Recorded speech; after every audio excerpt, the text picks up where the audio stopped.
Alright, let's try that again. Instagram, you know what went on, but YouTube does not. So, Kevin McCarthy insists that there could be a vote on the debt ceiling as early as next week, while the Freedom Caucus plays hardline in the argument. So we'll be talking about the new updates that are coming from this and what the Freedom Caucus plans to do.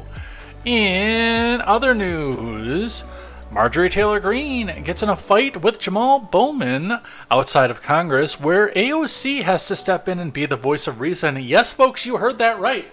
And I know because I have my volume on this time, and I know that that's out there. Yes, AOC, the voice of reason. So we'll be talking about that and some of the other theatrics that are going on around this person who I still don't entirely trust. Disney scraps a fairly large project out of Florida amid their feud with Ron DeSantis, including a number of jobs that would have averaged 2,000 jobs at $120,000 on average a year. I'll explain some of the funny math about that, plus what is being talked about with this. And Montana has a first-in-the-nation TikTok ban, and, well, the TikTokers are going to go back and sue over it. I happen to be on their side, even though I don't use the platform, but we will talk about the details and what goes on with that. It is going to be all of this and more. I was the one flying the balloons. I am Jay Edgar, and this is Contemporary.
Testing 1 2 1 2. Is this thing on?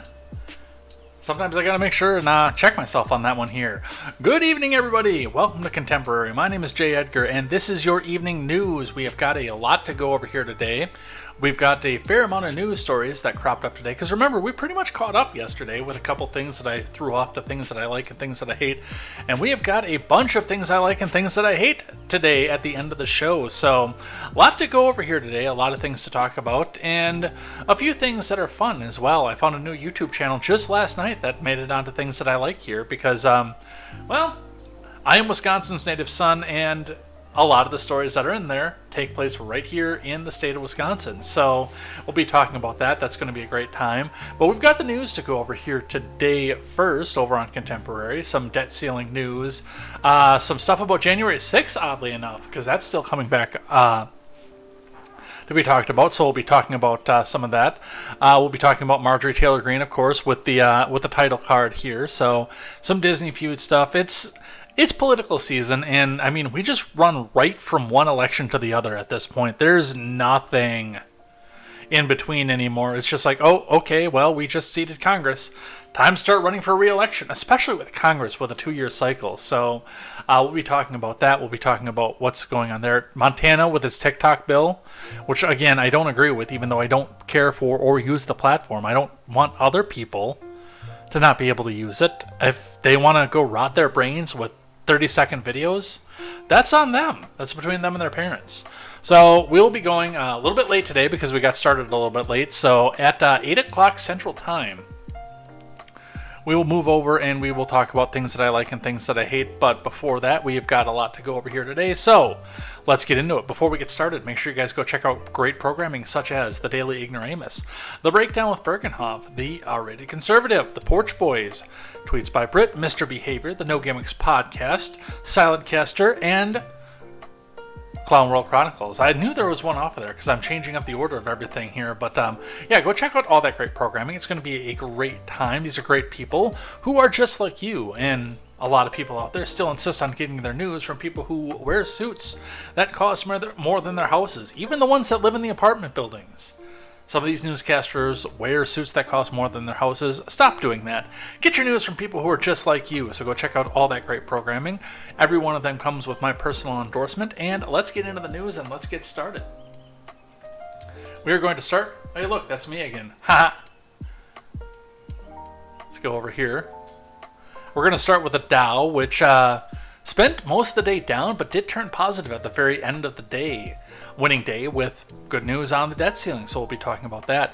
The Dow, however, finishing at 33,535.91. That is up 115.14 points, or about 1/3%, after again spending most of the day in downward territory. So we'll be talking about that, what's happening with that and there. Looking in at your Bitcoin, which took a major nosedive towards the end of the day, trading sort of steadily down with a little bit of up spike throughout the day, and nosediving right around 6 p.m. That is, I believe, Eastern time, and then starting to claw its way back up. The Bitcoin is down $518.10, or just about 2%, to $26,889.60. So a little bit of a loss here, and we're going to continue to watch this. On the gas prices, check your local listings, because you may want to go back and throw a little bit of fuel in now before it spikes up again. The gas prices in Madison, Wisconsin, compared to yesterday, are up 10 cents on the day.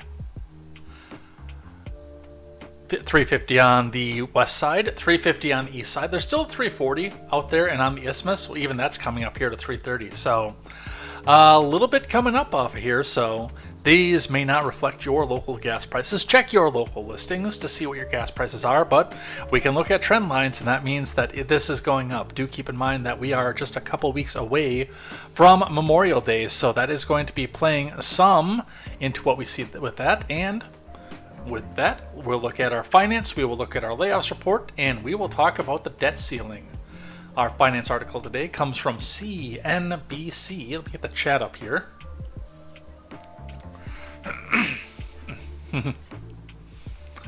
Stocks close higher Wednesday. Dow surges 400 points as traders grow optimistic on a debt ceiling deal. From Sarah Min and Alex Herring. Mogwai says most houseplants are smarter than Marjorie Taylor Greene.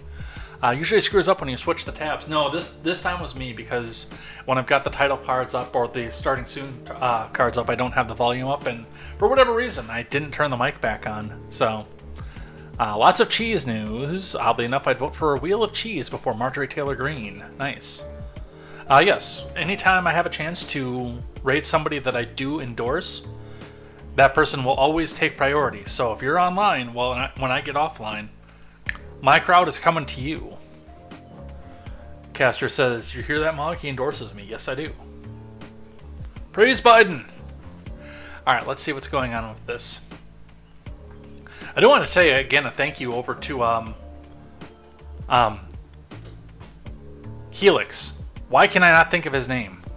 Dual Helix over on Rumble for the donation last night, so that was cool too. If you guys want to, your Prime donation is always free to you. I mean, you pay for Prime obviously, but that's always free to you if you guys want to support. Or, as Dual Helix pointed out last night, you can donate on Rumble. I am monetized by default over on Rumble, so, and it goes right into the house fund. I still have to go over to the bank this weekend and get $1 so I can put it in there. I might just stretch it up to $5 just for fun. All right, stocks rose Wednesday as investors hoped congressional leaders and President Biden could come to a deal on the U.S. debt ceiling to avoid a catastrophic default.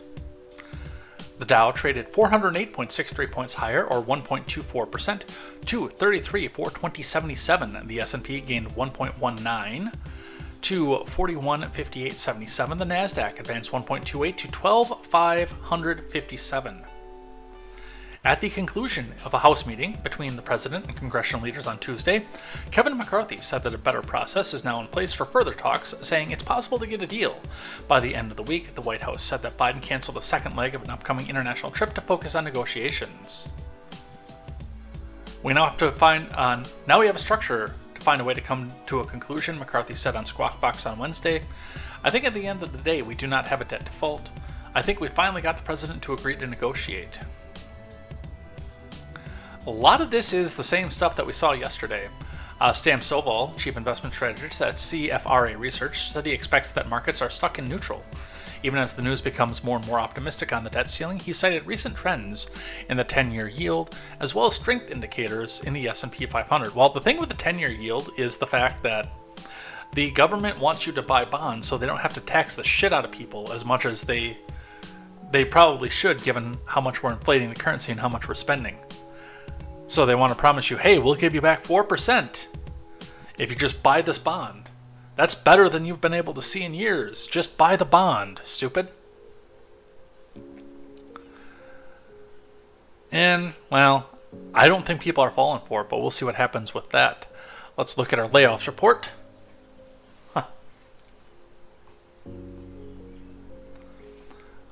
From The Guardian is our layoffs report today. Sierra Club clashes with union over layoffs and restructuring plan.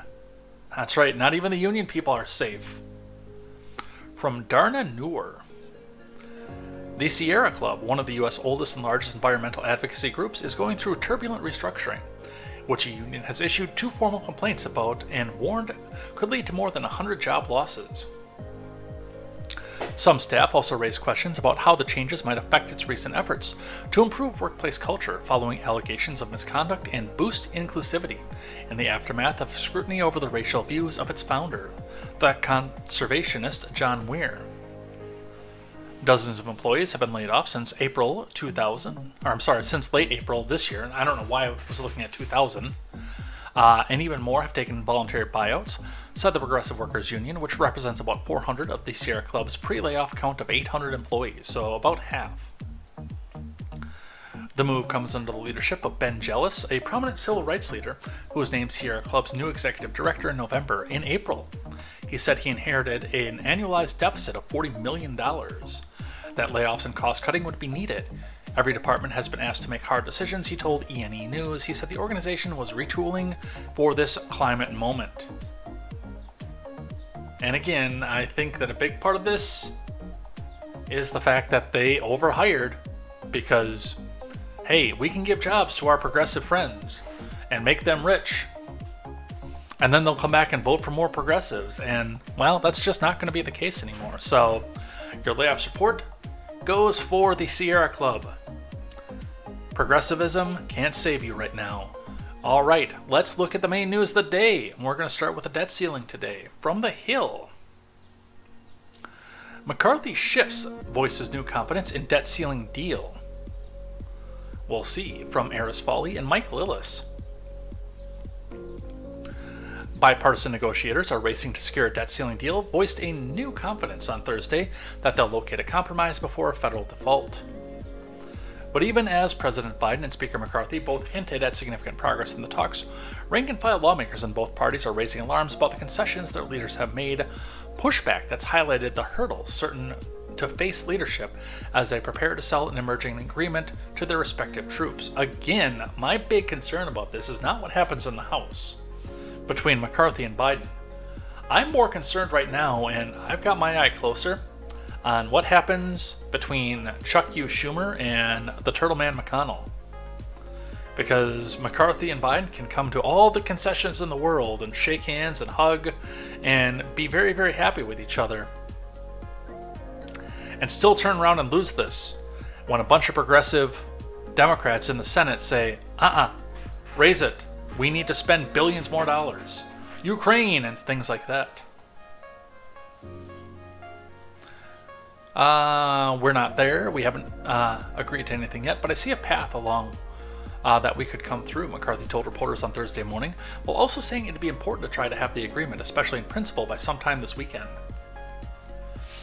It's an ambitious timeline for negotiations that began in the earnest only 9 days ago. And to be successful, party leaders will have to navigate the various pressures from the rank-and-file lawmakers in both parties. For McCarthy, that means assuring leery conservatives that he's not straying too far from the legislative package that passed through the House late last month, which combined the debt limit increase with steep cuts in federal spending. You can't continue to spend and spend and spend without constraints.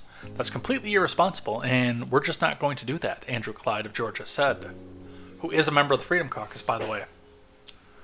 If Biden won't accept the level of cuts passed by the House, he added, then McCarthy should demand tougher border security measures as part of the package.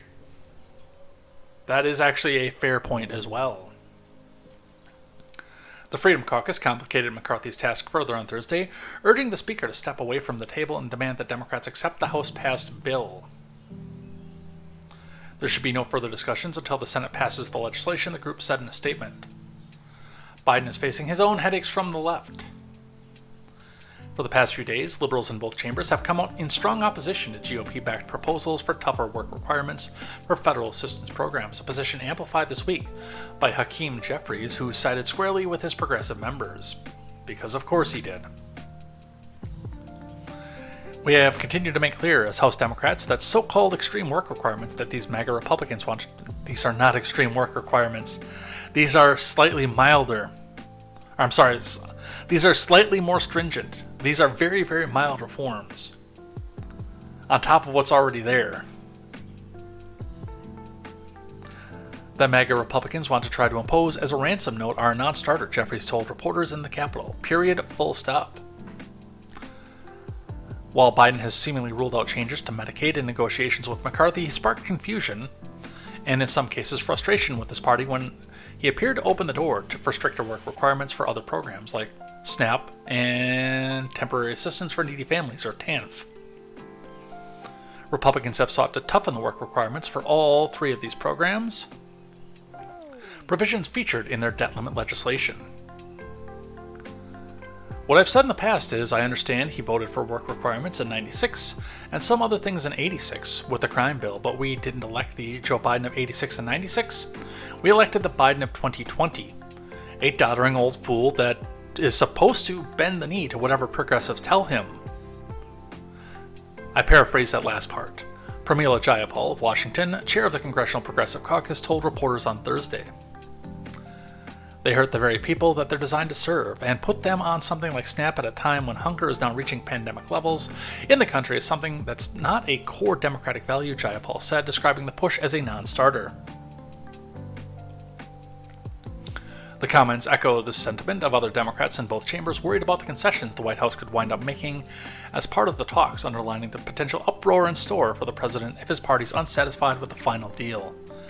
Guys, get your popcorn out, because what happens in the Senate, this is going to pass the House. Whatever McCarthy lands on, unless it's like right on the step of we're going to get nothing and we're just going to give you a debt ceiling increase, and the House Freedom Caucus sandbags him. This is most likely, whatever it winds up to, going to pass the House with amendments. The Senate is going to be where the real entertainment comes in, and I hope you guys have some popcorn ready. Even I, on keto, can eat some popcorn.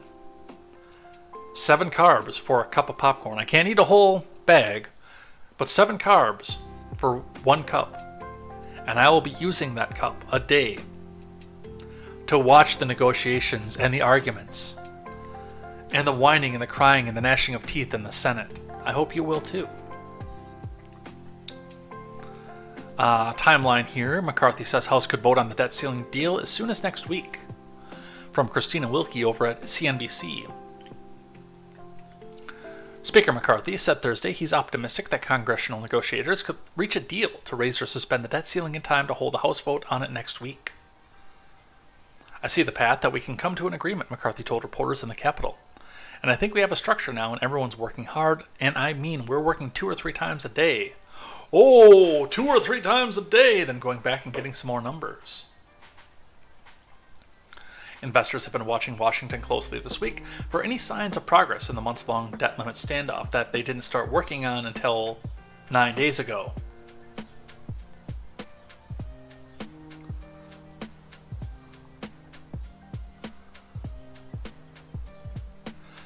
Let's see. White House negotiators huddled with McCarthy's team on the Capitol complex on Thursday, continuing their efforts to hammer out the deal that needs to pass the Republican majority House and Democrat-controlled Senate ahead of a potential June 1st deadline, the soonest date the Treasury could run out of cash to pay the debts already incurred. McCarthy declined to give reporters any new details about what exactly was being discussed behind closed doors. He said, "I don't think it's productive if you go write something and then everyone who's not in the room get all mad over things. I just believe where we were a week ago and where we are today is a much better place because we've got the right people in the room discussing it in a very professional manner with all the knowledge, all the background from the different leaders McCarthy added. The comments amount to a remarkable shift in tone from the Republican House Speaker, who until now has sounded more pessimistic than either the White House or congressional Democrats about the odds of a compromise that could win the support of his fractious caucus. McCarthy's newfound optimism came after a key meeting in the White House on Tuesday, which we know about. There is one thing that I want to go back to when I talk about the Senate here, and the people who are running the Senate, there's a possibility that they're going to do this. Now, McCarthy and Biden come together, hammer this thing out, get a bill, vote for it, all the Republicans are happy, and the Biden people are happy-ish. I would love to see the Democrats in the Senate sandbag this thing. I am set if the debt ceiling hits. And I hope that most of the contemporaries and the edheads are set as well, because I've been telling you since January, hoe in another row, buy a can of meat every time you go to the grocery store, something non-perishable, or something extra to put in your freezer, because it's going to get rocky, especially if the debt ceiling hits.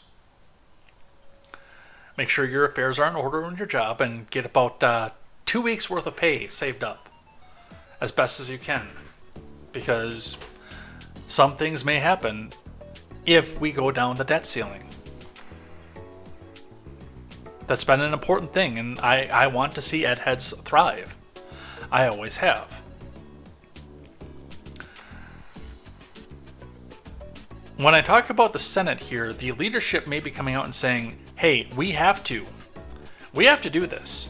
Because if the House and the White House have agreed to it, we're going to look like the bad guys, and it's going to be really, really hard for our allies in the media to spin it if we're the ones that sandbag it and everybody else voted and was hunky-dory with it. So there is that avenue of what's going on here as well, something to take into consideration.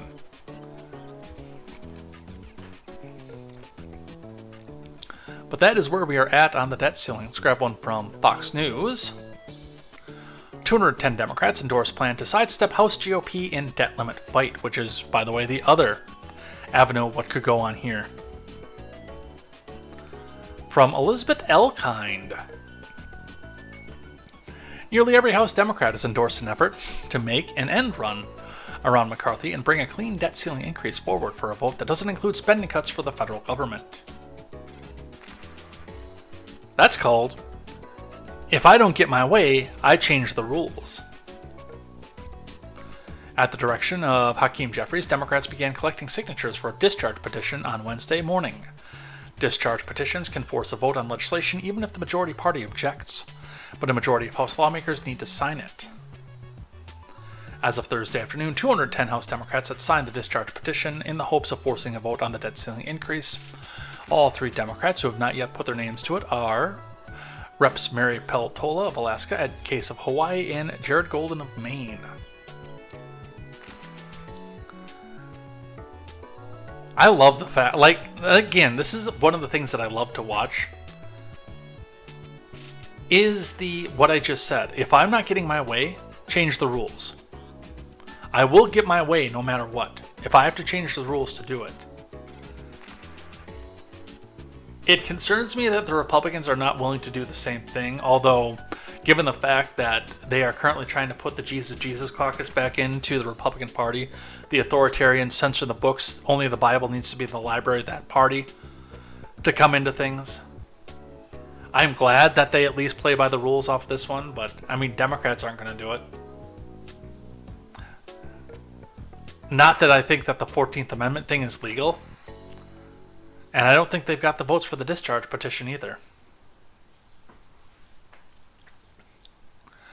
Let's see. Peltola's office confirmed to Fox News that she will sign the petition and pointed to a statement to explain that the delay was due to a family tragedy. I continue to support the ongoing negotiations by all parties and believe a discharge petition to bring a clean debt ceiling solution to the floor can provide a valuable backup option.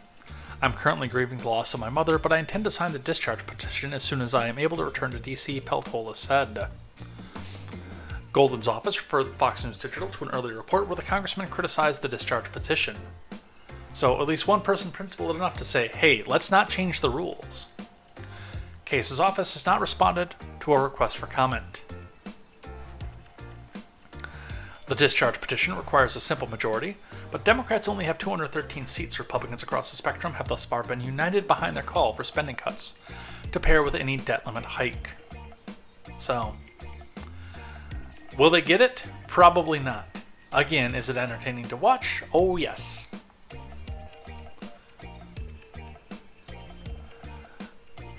Something that should have happened long ago, and this, by the way, goes both for government shutdowns and, yes, even budgets. The omnibus doesn't cut it anymore, and my biggest criticism of the Trump presidency was the fact that he kept signing them even after he promised that he wouldn't.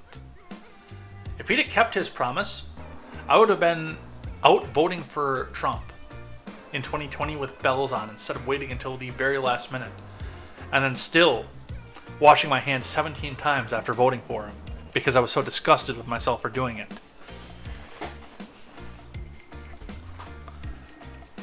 But also knowing full well that, well, I saw a lot of what we're seeing now coming. Let's just put it at that. But this is something like this should have gone back to the first time we heard about the words government shutdown with Barack Obama, and even back before, like back to Bush 2. A new House bill would block any pay for members of Congress if the U.S. defaults. The bipartisan legislation by Abigail Spanberger and Brian Fitzpatrick, D. Virginia and Republican Pennsylvania, respectively, comes amid growing fears about a debt ceiling breach ahead of a June 1st deadline. From Sahil Kapoor, a bipartisan bill set to be unveiled Thursday by Abby Spanberger and Brian Fitzpatrick would block members of Congress from getting paid if the U.S. enters debt default or the government shuts down.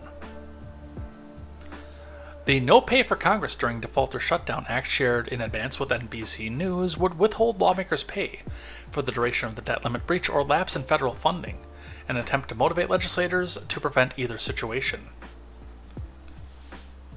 The bill comes amid growing fears that the divided Congress may not meet the June 1st deadline set by the Treasury Department to raise the debt limit or risk a catastrophic default on U.S. obligations. And the proposal from two politically vulnerable members in the competitive districts represents a populist move to channel voters' anger toward Congress, which is strong among both parties' bases. If Congress can't fulfill basic obligations tied to strength and security of our country, lawmakers should not be rewarded with our salaries until we do our jobs, Spanberger said, which is insanely based for a Democrat. Like, I almost don't believe this. Fitzpatrick, an ally of McCarthy, who is supporting his demands for spending cuts in the debt limit bill, added, "Our bipartisan legislation is a no-brainer. Lawmakers should not be paid if we irresponsibly default on our nation's debt." Notably, the Spanberger-Fitzpatrick bill would not permanently prevent lawmakers from getting paid, which would run afoul of the 27th Amendment. Instead, it withholds pay for the duration of a shutdown or default, or at least until the end of the session. If either a default or shutdown persists, Spanberger's office said, congressional payroll administrators, such as the Chief Administrative Office in the U.S. House, would release withheld payments at the end of the 118th Congress. Which is bullshit. I'm going to come right out and say that is bullshit. That is a bunch of crap. Now, this is what I would do, and yes, I do understand that some of this will require a constitutional amendment. I think you could pass it through the people, the state houses. I think it would pass overwhelmingly in the state houses. But getting Congress on board for it twice would be almost a non-starter at this point. But number one, repeal the provision about having to pay Congresspeople in the 27th Amendment, number one. And then number two, have the provision be, and this goes, I would send this further if this was me, but I'm a hardliner. I want to see the national debt actually come down again in my life. Bill managed to do it. I don't know how, but Bill Clinton actually managed to do it before W started putting the war on the credit card. What we need to do is we need to have a bill that restricts congressional pay if we go into a government shutdown. But Congress doesn't get back pay like the federal workers do. So their salary stops accruing for every moment the government is shut down because they're not doing their jobs. So for every moment the government is shut down, they stop accruing their payments based on congressional salary divided by 365. So for every day that the government is shut down, they turn around, they don't get paid for that day. That's number one.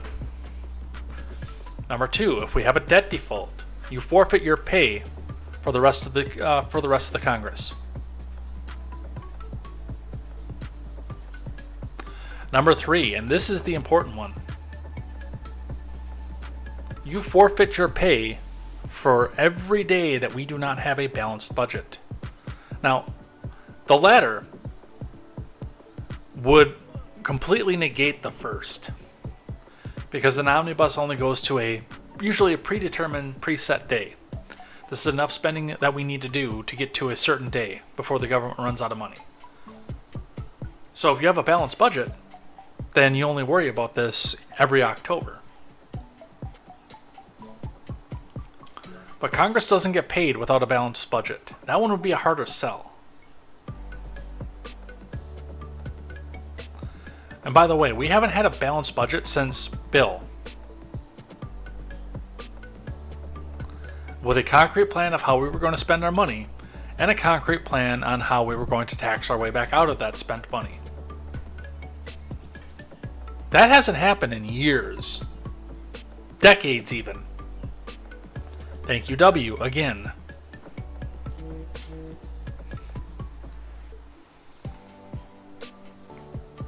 I don't know, I'm in favor of this. Even as it's written, I'm in favor of this, even without the budget provision. And yes, even with the provision of they get their back pay. Because it is technically constitutional right now that they have to. I don't like that it's constitutional, but it is. Mogwai says, to be honest, Bill Clinton only spent money on cigars for entertainment expenses. That's fair. I mean, I spend money on cigars for entertainment expenses too, but I'm doing completely different things with those cigars than Bill was. Alright, from the Wire, from the Daily Wire. Going on to the House Freedom Caucus here. House Freedom Caucus adopts hardline position on debt ceiling, insists on meaningful spending reform, from Ben Ziesloft. Members of the House Freedom Caucus took a hardline position on Thursday against an increase in the debt ceiling divorced from meaningful reforms to the federal budget. The debt ceiling, a statute established by Congress that prevents the government from spending beyond a predetermined national debt limit of $31.4 trillion, exceeded the threshold earlier this year. Janet Yellen said in a letter that her agency expects to default on obligations as early as June 1st unless the debt limit is soon amended. The House Freedom Caucus, a bloc of conservative Republicans, previously said they would consider voting to raise the debt limit in exchange for a framework that returns expenditures to fiscal year 2022 levels. You know, I'd still like to see those federal expenditures drop back to like 2000 levels, 1999 levels. That is a fair comparison, Mogwai, by the way. Meaningful spending reform translation. If it isn't spent on my shit, I'm against it. Well, that's their position, and yeah, for the Freedom Caucus, the Populist Caucus, that's actually probably true. I just want the spending to stop. Period.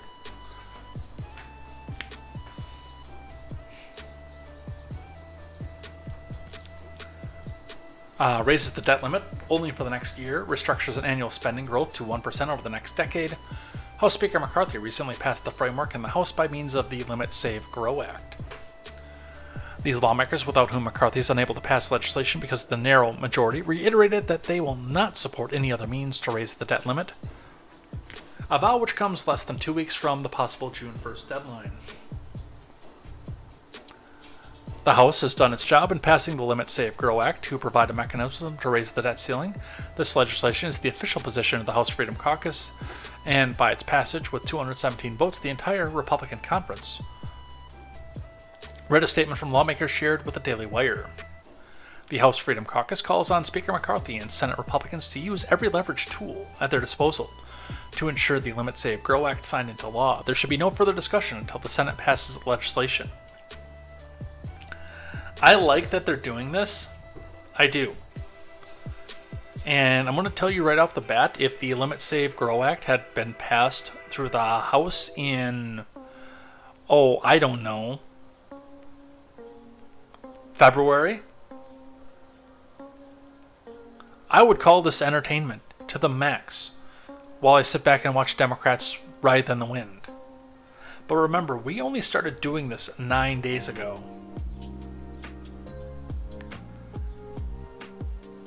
And given the fact that you only have a 4-seat majority in the House, means that you guys do have to find a way to work together.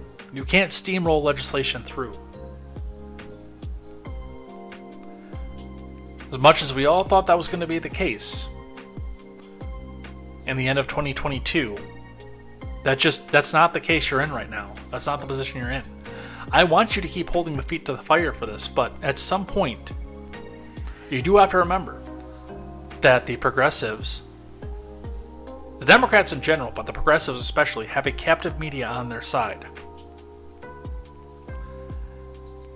It may take them a while, but they can spin literally anything into evil Republican.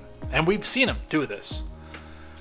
The funniest part of this is the fact that right now, the propaganda that's coming out of this is that we're raising the debt ceiling to pay Donald Trump's bills. As if we haven't been on a massive spending spree since Joe Biden took office. The Inflation Production Act, the infrastructure bill, another COVID relief package that got forced through on budget reconciliation. We are not doing this to pay Donald Trump's bills. That is a lie.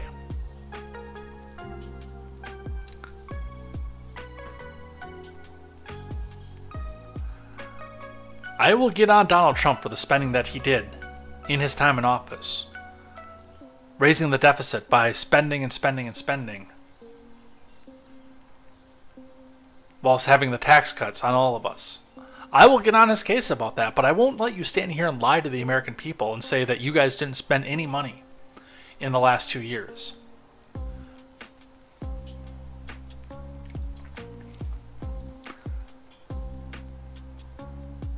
So that is where we are at on the debt ceiling. And yes, this could turn into a headache for Kevin McCarthy. I really hope these people are smart enough not to sandbag this. And let the Democrats sandbag it, because we've got the president who says he doesn't want to move at all, and the Senate Democrats who are in control that can completely sandbag this and are willing to do so because they think they can make the media come back around and say, hey, look at you. Let them sandbag it. Let them explain themselves.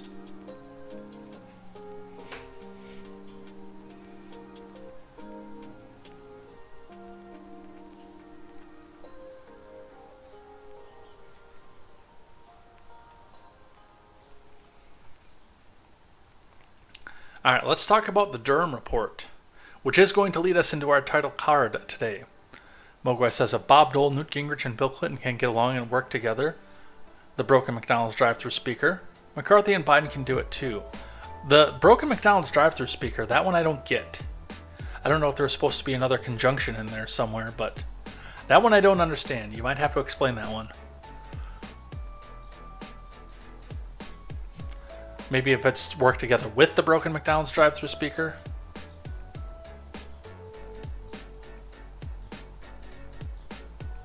I don't know. All right, Senator Graham. Lindsey Graham. We're going to go right into this with Mogwai here. Lindsey Graham joins critics, calling for Pulitzer Prize given to Washington Post and New York Times. Where Democracy Goes to Die in Darkness, and a former newspaper to be rescinded after Durham Report proved their narrative to be politically motivated crap. From Joe McKinnon. The Pulitzer Prize Board honored the New York Times, a former newspaper, and the Washington Post, Where Democracy Goes to Die in Darkness, with a cash prize and its once esteemed award in 2018 for peddling the thoroughly debunked Trump-Russia collusion narrative, which proved politically expedient for the liberal reporters' ideological comrades in Washington at the time. Yeah, Silentcaster, I'm kind of okay with Democracy Dying in Darkness, at least what they call Democracy Today. And I know Silentcaster doesn't go on Twitter anymore, but like if you're ever hate watching Twitter for whatever reason, if you ever reactivate your account and go and say, I want to see just how stupid these people are, and you start to see a bunch of them saying, we need to do X, Y, and Z for our democracy, and they're all Democrats, what they actually mean is our hegemony, not our democracy. Mitch McConnell reminds me of a broken speaker. Okay, it was McDonald's. So it was McConnell rather. And there is a conjunction missing. That's why I was confused.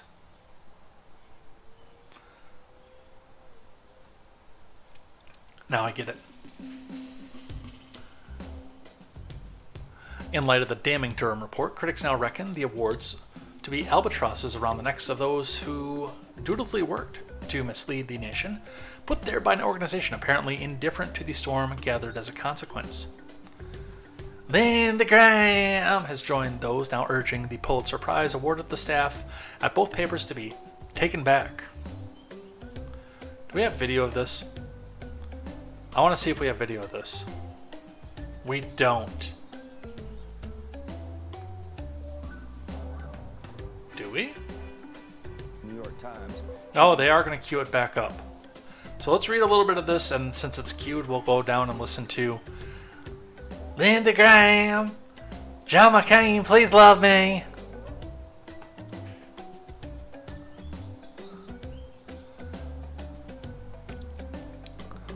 Graham told Fox News, America's newsroom, on Tuesday that we have a situation, sugar, where the FBI ran every stop sign available.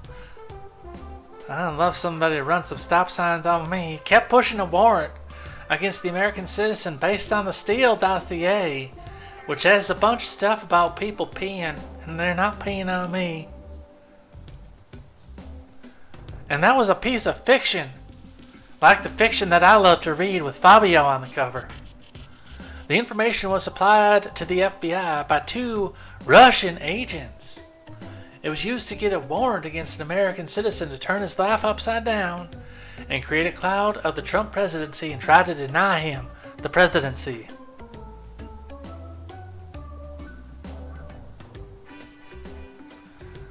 With the full understanding provided in the Durham Report that the investigation was from the get-go a stitch-up, predicated on a false claim originally approved and advanced by failed presidential candidate Hillary Clinton. Graham stressed that 3 things should happen.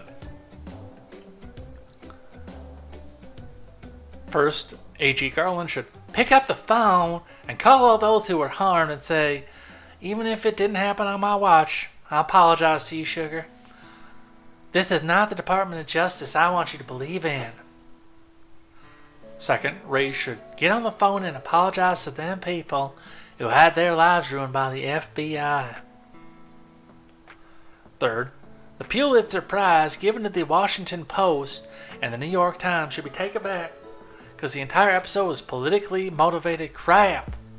That's not something you should get a Pulitzer Prize for.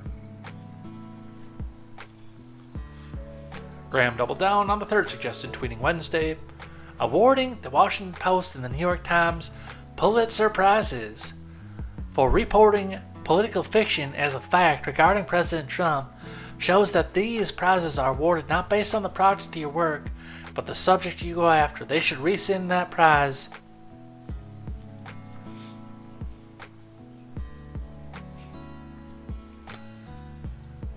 And again, let's not just take their words for it. Let's listen. Senator Lindsey Graham of South Carolina. Completely straight, don't worry about it. Senator Lindsey Graham of South Carolina. taken back because the entire episode was politically motivated crap. That's not something you should get a Pulitzer Prize for. Well, I'm not so sure you can hold your breath for that, but we'll see. James Carville, Yeah. MSNBC, yesterday. Watch. Durham is a kind of pathetic character. I think federal prosecutors have like a 97% conviction rate. Yeah. He was 0 for 2. He got a plea for a parking ticket. That's it. 4 years. I don't know how many millions of dollars. I actually think he did the country a service just to show you how fraudulent and shallow these people are. Wow. MSNBC's got it on the screen today. Durham report. They call it a dud, Senator. Well, the FBI director said, based on the Horowitz report and the information in the Durham report, we made fundamental changes to how we operate. That's inconsistent with it being a dud. Comey lied to the Judiciary Committee in 2020.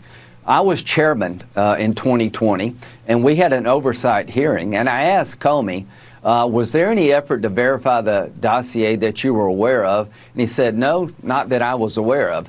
In the Durham report, it indicates he was briefed about serious concerns regarding the dossier and continued to use it to get a warrant 5 times after he was told it was flawed. So he lied, and it puts pressure on the system now to deal with the IRS whistleblower. Everybody tells us we're not going to do this again. We fixed the system. Well, if you believe the allegations around the IRS whistleblower, they still have the thumb on their scale when it comes to the Hunter Biden investigation. It makes it more imperative that Jim Jordan and others continue to investigate. Has anything really changed? As to my good friend, Senator Durbin, if this doesn't bother you, your hate for Trump has just blinded you.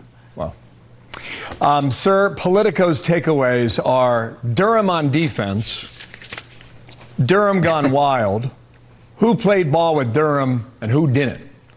A moment ago, Governor Nikki Haley said heads should roll. I need a quick answer. Who thinks that's going to happen? Nobody. Nobody's going to. Wouldn't it be nice for the agency to apologize to those that their lives were ruined? Wouldn't it be nice to Garland pick up the phone and said, I'm sorry this happened to you? Wouldn't it be nice to the press to admit we got it wrong? None of that's going to happen, but here's what's going to happen. People are going to get mad on our side. Average everyday Americans have. This is a generational damage to the FBI. It's going to be hard to convince anybody who's a conservative or middle-of-the-road person the FBI is on the up and up, particularly if they still got their thumb on the scale regarding the Hunter Biden investigation. If you don't see the damage done to the system, they just want to get Trump, and they don't give a damn how you do it. That's what's so sad to me. They're marginalizing this report that's devastating and damning to the rule of law in America. They write it off because they want the outcome of destroying Trump. It's a very dangerous and sad day in America when people will not take this seriously. Mogwa says Lindsey doesn't get mad, he just changes his stance. From the New York Post. GOP lawmaker introduces resolution to expel Schiff from Congress. From Victor Nava.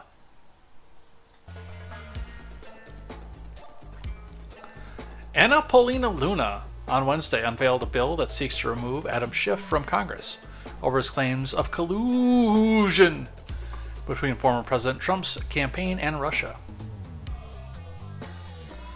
Knowingly using your position on House Intel to push a lie that ripped apart our country, cost taxpayers millions of dollars, and authorized spying on a U.S. president, and then proceeding to double down on the lie within days of the Durham report coming out makes you unfit for office, Luna wrote in a tweet on Wednesday. Ethics should investigate.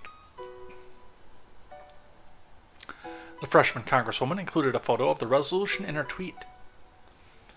Schiff lied to the American people. He used his position on House Intel to push a lie that cost American taxpayers millions of dollars. He is a dishonor to the House of Representatives, Luna said in a separate tweet from her official congressional account. Schiff, who led the House Intelligence Committee's investigation into Trump's allegation and ties with Russia, has long asserted that there is evidence to support the collusion claim. I can certainly with confidence say there's significant evidence of collusion between the campaign and Russia, Schiff said on March 13th, 2018. And he couldn't put up, so he might as well shut up. Is he going to get expelled from Congress? No. That's not going to happen. Should it happen? I am wary, typically, of losing Congress people that way. This may be... I might make an exception for this one, but I would really have to sleep on that before I said yes. I think that he should. I'm tempted to, because this is egregious. This is a person who did lie to the American people continuously. And by the way, they're putting criminal charges against somebody for doing just that. Telling us over and over again that he's got the goods, that it's going to happen, that he's going to be the one. And he's got the information to take it down, and then it turns out that there wasn't any information for it. But number one, I don't think that he will. And number two, it does start to set a dangerous precedent where the majority party can just come around and willy-nilly take out their opposition to get a more favorable number for votes. I look at this practically. I do. And remember that Democrats are not shy about breaking rules to use against Republicans. So if you set a precedent that actually exists, they're going to use it. And then get pissed off when it turns back and gets used against them again. So there's a lot going on that. I don't completely think that he should be expelled, but I'm at least tempted to think about it. From Politico. Looking at the other side of it, actually. Politico being left biased, so we do take that into consideration when we read the minutes from Congress. Ooh, it's raining out there again. We had a nasty rainstorm like right before I went live. And it calmed off before we got started. And it's back again. Could Dems push to expel Santos nudged the GOP to give floor time to a measure evicting Adam Schiff from the House? Speaker McCarthy is non-committal so far. Anna Paulina Luna is looking to flip the script on Democrats' efforts to expel the scandal-plagued Rep. George Santos by trying to eject Adam Schiff, a longtime target of conservatives, particularly after his role in Trump's first impeachment. Yet it isn't clear her resolution will make it to the floor. Kevin McCarthy, who was blasted Schiff for supporting probes of Trump's ties to Russia, was non-committal when Politico asked Thursday if Luna's resolution could get floor time. All the California Republican said was he'd have to look at it. Another Republican acknowledges she's working with leadership to decide verbiage before introducing her measure targeting Schiff next week. But that also means her measure could change into a different form of trying to hit the Democrat, like a censure or some other means of condemnation. I think it's pretty important to note that he not only cost the American taxpayers millions, but he also helped aid and abet a lie that ultimately was responsible for not only tearing apart this country, but also helped to investigate a sitting president of the United States when it never should have, Luna said on Thursday, pointing to Schiff's role in investigating the former president. And this, by the way, is the exact tit for tat that I'm bringing up when I talk about this. When I talked about this in the last article. The fact that Politico is trying to juxtapose a resolution to evict Schiff with a resolution to evict Santos. And again, my biggest issue with all of this is the fact that this should be between the voters of a district who, by the way, in Santos's case, are getting buyer's remorse, unfortunately, and their politician.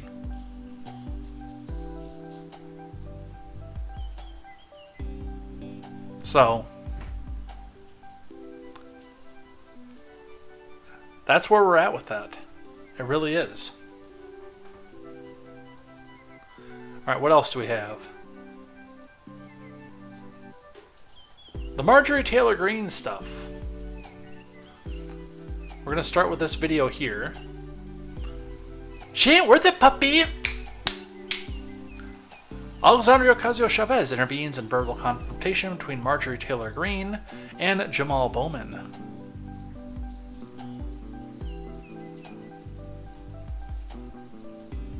Huh. Right on time with that too, by the way. Mogwai says, "I feel like someone keeps going back in time to fix something. The future is getting more effed up each time." He goes back, steps on a butterfly, and now AOC Biscuit is working with Matt Gaetz. The guy goes back again, slaps a mosquito, and AOC is the voice of reason. Yeah, figure that one out. From Virginia Cruta. The Honorable and Venerable Representative Alexandria Ocasio-Chavez, D-Twitch, stepped between two of her colleagues on Wednesday, telling Jamal Bowman that it wasn't worth it to continue arguing with Marjorie Taylor Greene. Greene and Bowman were engaged in a heated back and forth outside the Capitol. The Daily Beast reporter Ursula Perano captured the exchange in a video that she shared to Twitter, and of course it was the Daily Beast. Of course Marjorie Taylor Greene does something unhinged in front of the Daily Beast. And you people wonder why I have suspicions about this all being staged. Let's watch.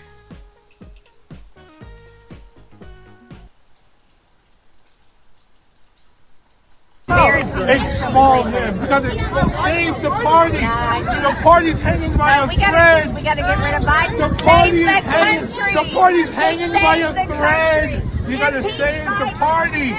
Listen, no more QAnon. No more MAGA. No more CNN. No more debt ceiling nonsense. Come on now. Save the party. No, we gotta save America. America. Save the children. Save the Do country. something about guns. Right, so close Come the on. border. Invest in Close education. the border. Save the The children. border is What what about the Trump children? left. Hey, What where you are all the talking kids? about? Where are all the migrant What children? kids? You guys have We're lost accepting them. We love no, them. you've lost We them. love the There's migrant tens children. of What do you thousands mean lost missing. them? You can't find them. What you That's talking your about? administration. What you talking about? Yeah, migrant children are missing. You don't know the No, news. no, we don't know the news. Oh, you That's Fox sadly News. listened before. That's Hey, Fox let me News. tell you Listen, something, I Jamal. need you to Not save very the party. smart. You should pay attention. She ain't worth it, bro. Save the party. She ain't worth it, bro. She ain't worth it. She ain't worth it. She worth it, okay, puppy?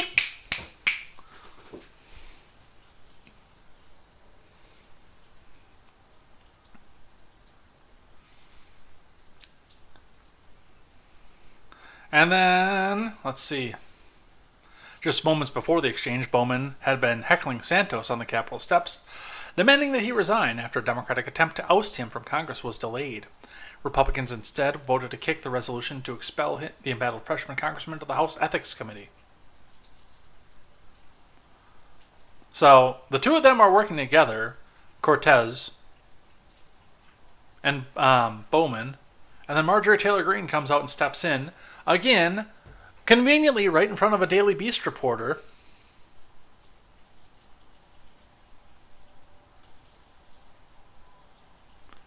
And everybody comes back and says that she's unhinged. Let's watch the exchange that started this. I can't continue to address you guys because there's a deranged member here, so I'm gonna watch. You gotta resign! Funny, that doesn't make the headlines.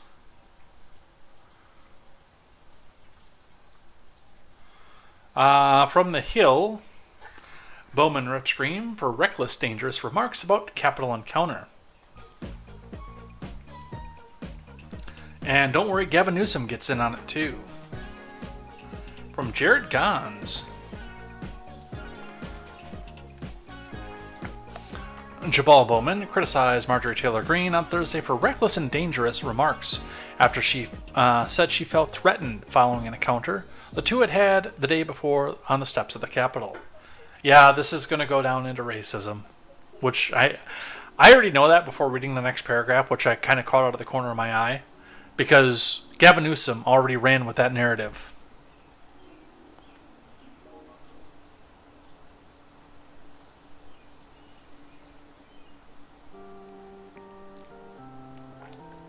Bowman mentioned the lynching of Emmett Till in 1955 and the killing by police in Ferguson of Michael Brown, who was attacking the police in 2014, and criticizing Greene, saying that she was putting him in danger with her remarks and playing on racist tropes that demonize black men. And why did he do that? Because of course he did. Greene is not even using a dog whistle, but a bullhorn to put a target on my back, he said. Really? Throughout history, black men have continually been characterized as aggressive because, one, of our skin color, but two, because we happen to be outspoken, passionate about certain issues. Green, at a press conference earlier in the day, had said that Bowman has a history of aggression towards her and others that she is very concerned about. Let's watch. And yes, of course, Gavin Newsom.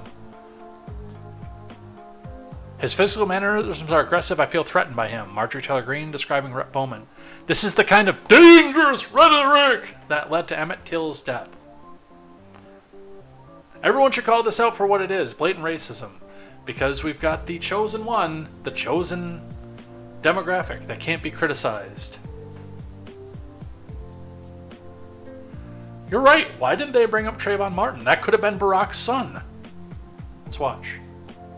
Had to have so much security. There was not enough. I was swarmed. It's all on video. Everyone can see this. But I will tell you what's on video is Jamal Bowman shouting at the top of his lungs, cursing, calling me a horrible, calling me a white supremacist, which I take great offense to. That is like calling a person of color the N-word, which should never happen. Calling me a white supremacist is equal to that, and that is wrong. Jamal Bowman was down there cursing at me, telling me to get the F out of there, and he was leading the mob right outside the vehicle I was sitting in. We have this all on video. And then on the Capitol steps yesterday, he was the one that approached me. Even CNN reported that. Yelling, shouting, raising his voice. He has aggressive, his physical mannerisms are aggressive. And he just recently shoved Thomas Massey just outside the House chamber. I think there's a lot of concern about Jamal Bowman. So, and I am concerned about it. I feel threatened by him. He not only led a mob there, but his boisterous lies. And I'll tell you another thing he said outside there. He was saying, save your party. I kept telling him, no, save the country. It's not about political parties. We shouldn't care about political parties. We should care about the country, because no matter what our political beliefs are, Jamal Bowman, I don't know what his political beliefs are. I know what mine are, but we both swore an oath to serve the country here in Congress as representatives. So I am very concerned about Jamal Bowman, and he's someone that people should watch. The thing that I don't like about this is the fact that, I mean, this does lead into the rhetoric that the Hill and Newsom and Bowman himself are using, which, I mean, they all coordinated together and got together into the focus group to make this all happen. But the rhetoric that's coming out of this is it's the kind of rhetoric that, number one, it makes it hard to report when somebody actually does make the assault. Somebody actually does endanger somebody. And I'm not saying Jamal Bowman did or would, but I'm saying a couple things off of this. Number one, he was being insanely aggressive. And we don't know what happened immediately before this. Because by the time the Daily Beast came into this, by plan, of course, and the beginning of this actually might have been edited out, they're already pointing fingers and they're both going back and forth at each other. But there is... I'm going to take the volume off of this for a moment and we're going to watch. I mean, Marjorie Taylor Greene is a fitness nut. But there is still a distinctive size difference between the two of these people.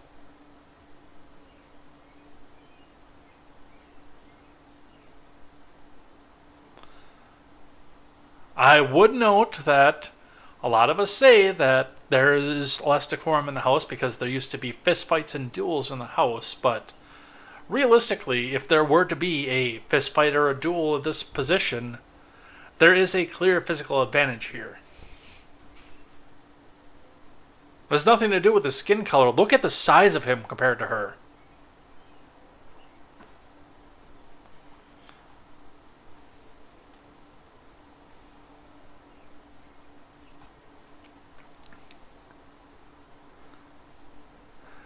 And also, right on cue, because she's got to keep doing this. First, what do we have? Ray, and then Garland, and now Biden himself. Again. Actually, this would be the second impeachment filing. I think she's done Biden like 3 or 4 times now, hasn't she? I think this actually might be like the 5th. Honestly. But from Fox News, Marjorie Taylor Greene announces impeachment articles against President Biden. From Chris Pandolfo.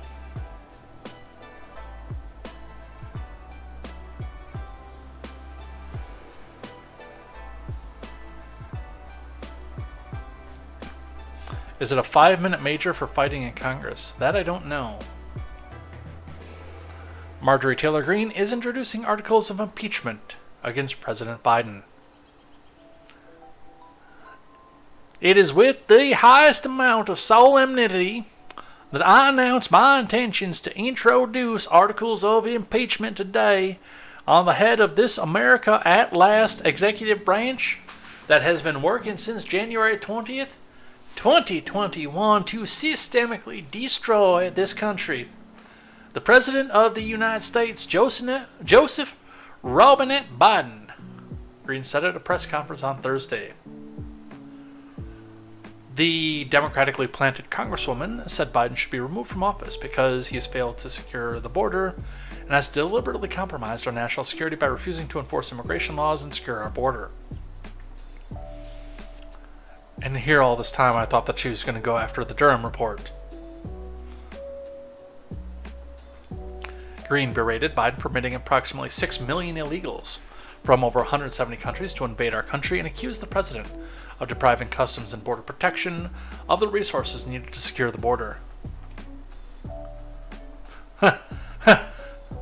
Mogwai says Marjorie Taylor Greene has impeached Biden as her stationary.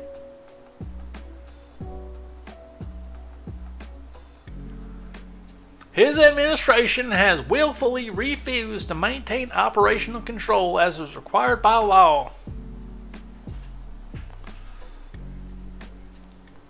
And again, I think this is like the third or fourth time. The third or fourth time that she's introduced articles of impeachment against Biden, and the third time this week she's introduced articles of impeachment, period. Marjorie Taylor Greene, everybody. Let's talk about January the 6th of 2021. And this is partially my criticism of Republicans because they cannot leave this. I do understand that there's constituency that's in jail cells rotting right now. But let's be realistic. You have a golden opportunity to pass bills and call out the Biden admin. And talk about what you could do with a future Republican president. You should be focusing on that. On the eve of hearing, FBI says it revoked security clearance of 3 agents over the January 6th attack. From Catherine Falders. The FBI has revoked the security clearances of 3 agents for issues related to the January 6th selfie fest on the U.S. Capitol, according to a letter from the Bureau to congressional investigators obtained by ABC News.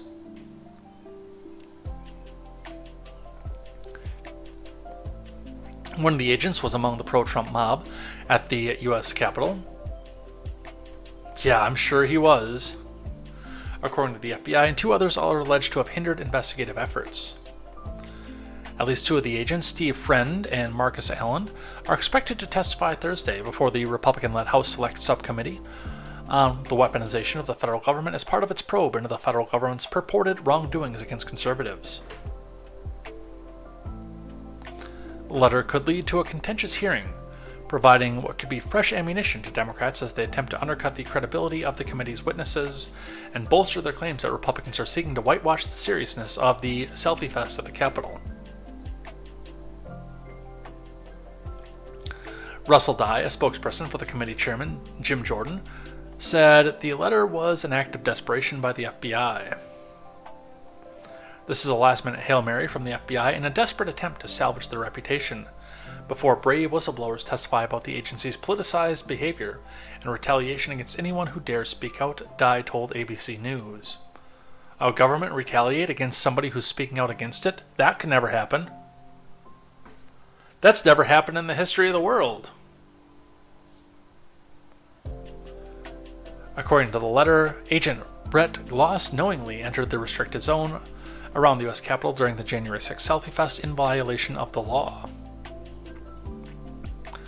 The FBI has reviewed communications in which Mr. Gloss expressed support for the protesters' unauthorized entry into the Capitol and support for their criminal acts against the U.S., said the letter, which was sent on Wednesday.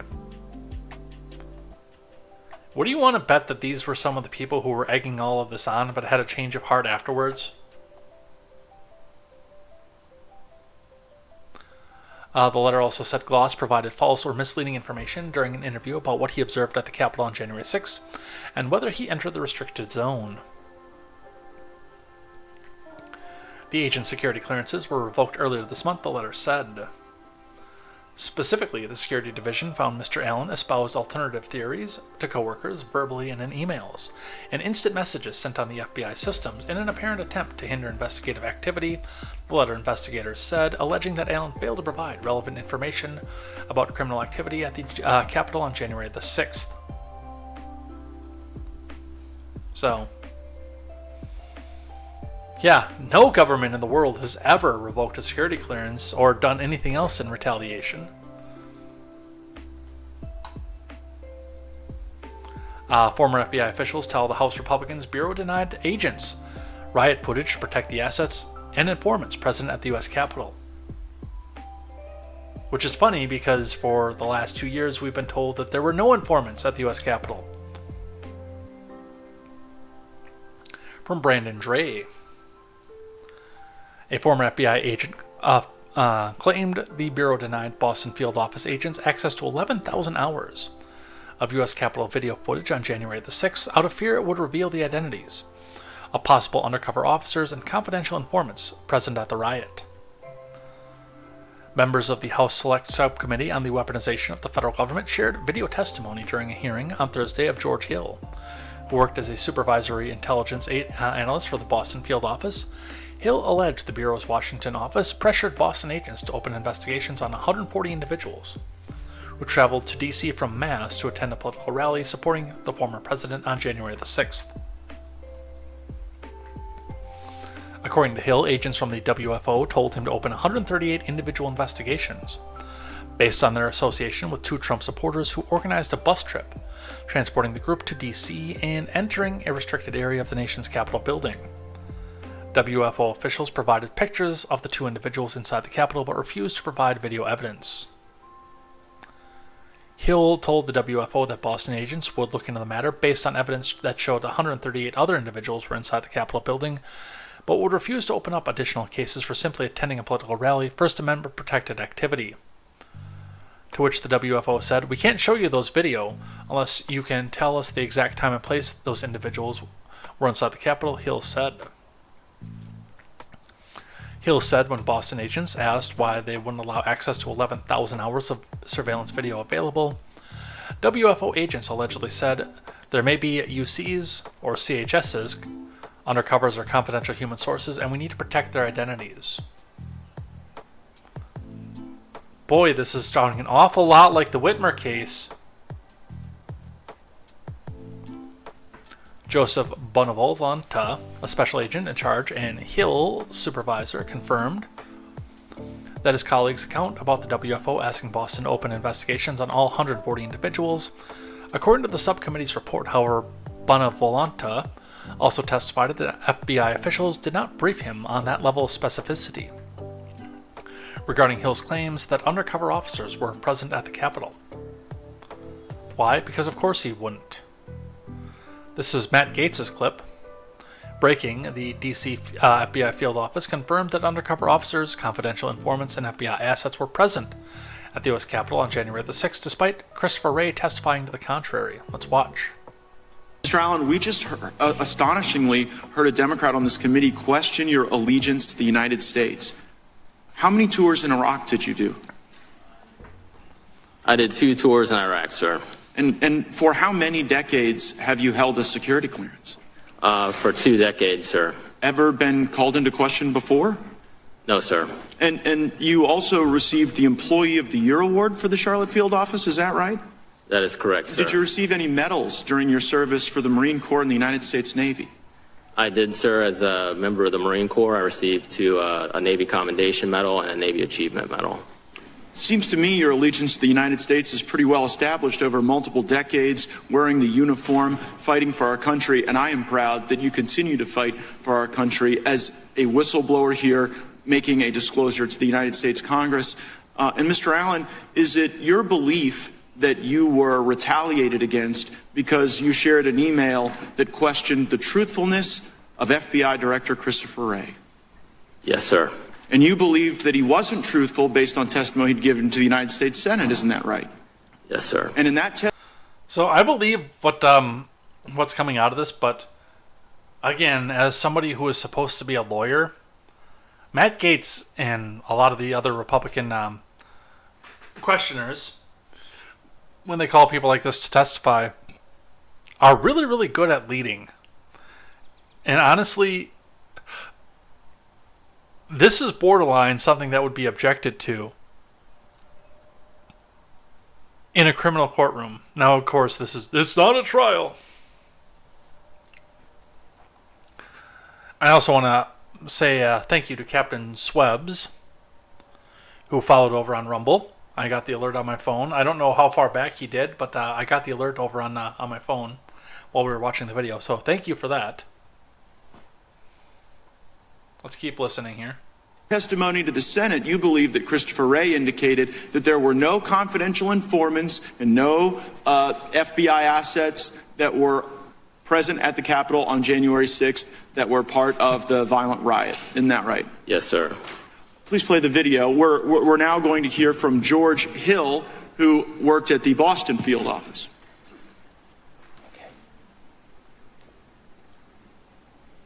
The SSA in Boston said they were going to a political rally, which is First Amendment protected activity. No, we're not uploading. We're not starting cases on these people. To which they said, well, we're going to call your SAC. And the SSA said, go right ahead. Because when you're pushing back, you want to make sure that you have your six covered. So the SAC and the ASAC were intimately aware of these kinds of exchanges that were going on. And again, to his credit, Joe Bonavolonta said, no, we're not opening up cases on people who went to a rally. And I forgot a key part. The SSA for CT2 said, happy to do it. Show us where they were inside the Capitol, and we'll look into it. To which WFO said, we can't show you those videos unless you can tell us the exact time and place those individuals were inside the Capitol. To which the SSA responded back, and I was privy to these conversations firsthand. Why can't you show us? Why can't you just send us, give us access to the 11,000 hours of video that's available? Because there may be UC's undercover officers or CHS's confidential human sources on those videos whose identity we need to protect. So, Mr. Allen, you got retaliated against for saying the very thing that the Washington field office was telling Boston, when the Boston field office was saying, we're not going to go and investigate people that just showed up at a rally without sufficient criminal predicate.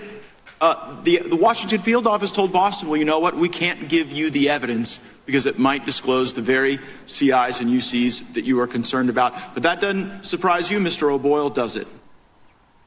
No, sir. And the reason it doesn't surprise you is that in a different part of the country, you saw that same pressure from the Washington field office. And did they ever try to get you to do something that was outside the normal order of law enforcement activity? So much leading. Good God. Yes, and what did the Washington field office try to get you to do that violated the law and regulations? They tried to get me to serve a federal grand jury subpoena when there was no proper predicate to do so. And the reason there was no predicate was because it was based on an anonymous tip, right? That's correct. And time and again, the Washington field office was trying to pressure you without corroboration to go start process on people. Isn't that right? Yes, sir. And so while I agree that January 6th was a violent day, a bad day, a day that nobody wants to relive, violence on January 6th doesn't justify weaponizing the government against people who were innocent and did nothing wrong. Thank you for blowing the whistle on that. Objection, leading the witness.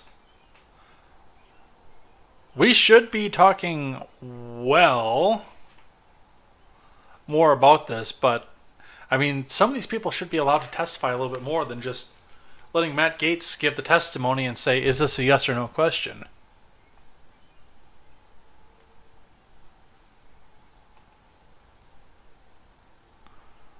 All right.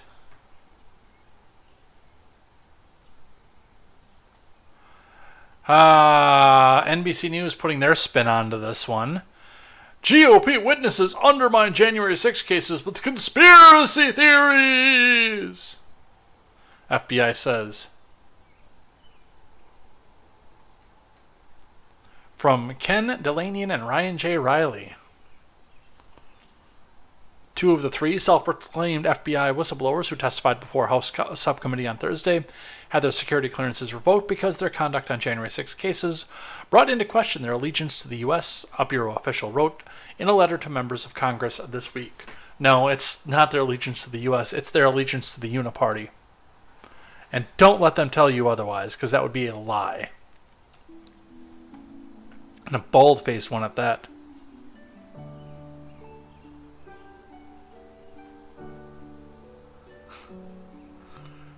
Please don't say intimate around Matt Gaetz.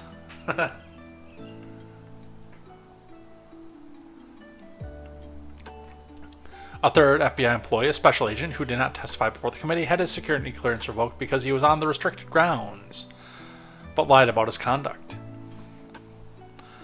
The letter preceded the Thursday's hearing in the Jordan-led House Select Subcommittee on the Weaponization of the Federal Government. A new Republican panelist focused on allegations that the government, and in particular the Justice Department, has unfairly targeted conservatives. The hearing featured testimony about the FBI, including from Steve Friend, a former FBI special agent, and Marcus Allen, an analyst working out of the FBI Charlotte field office who said in a lawsuit against the Bureau that he'd been suspended without pay. Friend told his Bureau management in Florida that he would not work January 6 cases and refused to participate in the execution of a court-authorized search and arrest. The letter stated, Friend espoused an alternative narrative about the events at the Capitol before downloading documents from the FBI system to an unauthorized flash drive, Dunham wrote. Friend also participated in multiple unapproved media interviews, including an interview with Russian government news agency, and made a surreptitious recording of a meeting with an FBI management that may have violated Florida state law, the letter said. Friend at the hearing said he believed Florida's two-party consent law had an exception for law enforcement. It doesn't. It's actually there for law enforcement.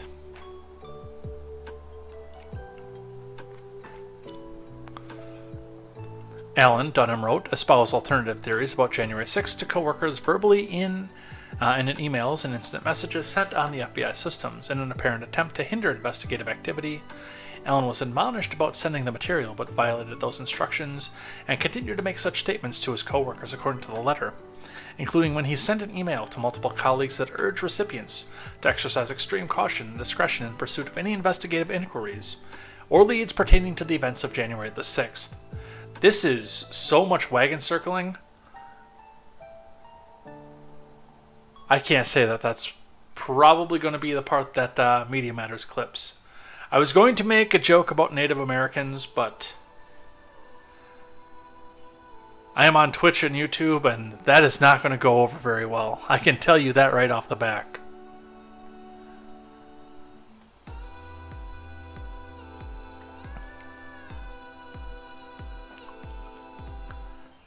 It was a good one, too. But they are circling the wagons. They definitely are. Because this is getting out of their hands, and they're trying to play cleanup and CYA as fast as they can.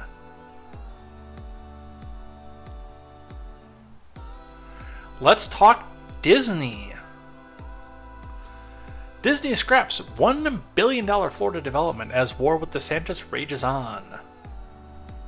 From Breck Dumas over at Fox Business.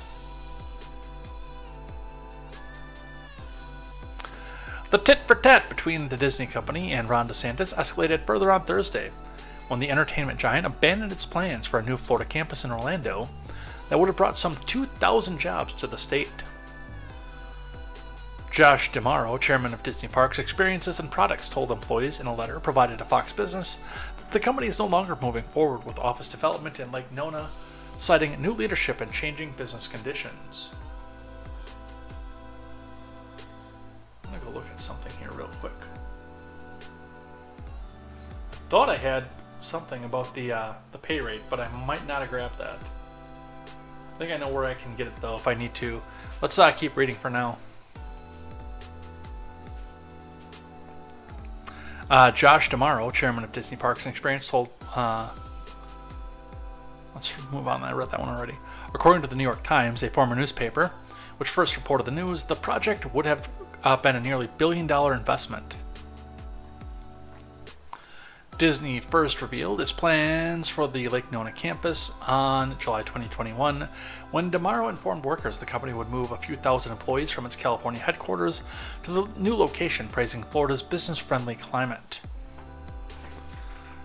The decision was made under the leadership of former Disney CEO Bob Chapek, who later became embroiled in a dispute with DeSantis over the state's controversial parental rights and education law, which critics dubbed the Don't Say Gay bill.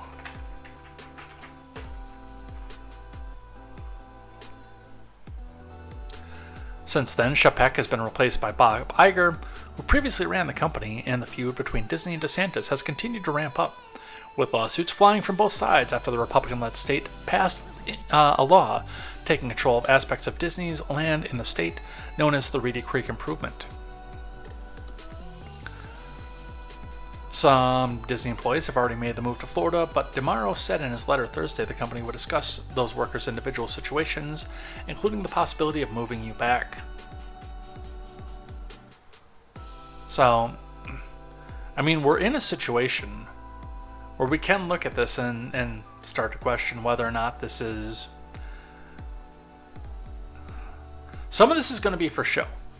Some of this is going to be the fact of people pointed out correctly that Disney cannot just pick the Epcot Center up and move it to Texas. Although they probably wouldn't go to Texas either. Move it to... What's a temperate climate down in the southeast? I'm going to push on the people that live down there. That's similar to Florida, but is liberal. Move it to New Mexico. No, that's still way too close to California. That's too far west. I don't know.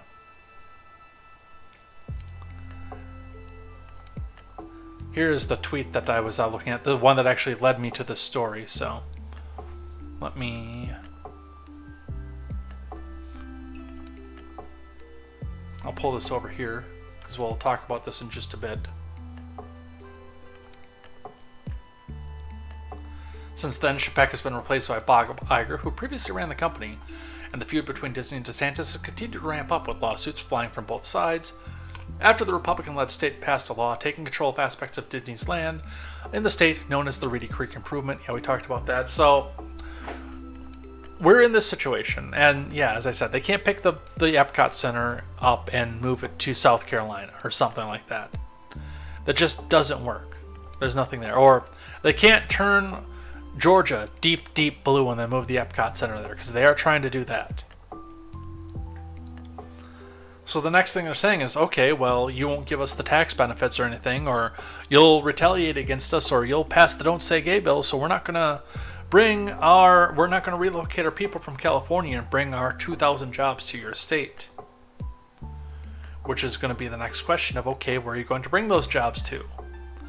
Because California is going to tax you out the ass for them. I would be interested to see where this, whether or not this gets scrapped or where they get this to. Let's read here from CNBC just briefly, because they don't talk about the amount either.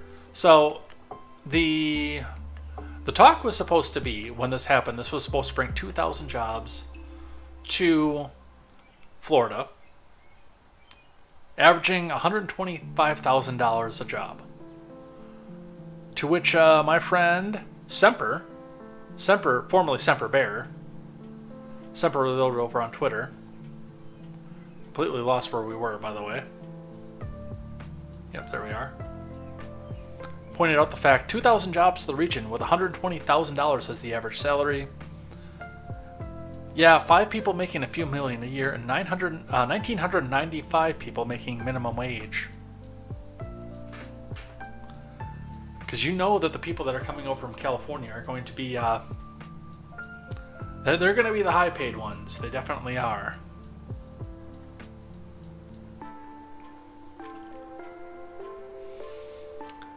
Gavin Newsom, back in the news for a second time today, tells us Gavin Newsom pounces on DeSantis after Disney scraps billion-dollar investment plan that would move 2,000 jobs from California to Florida. From Carlos Garcia. Well, we should maybe point out the fact that those jobs were planning on moving from California. Why would they move from California, you say? Because the business climate isn't good enough for you?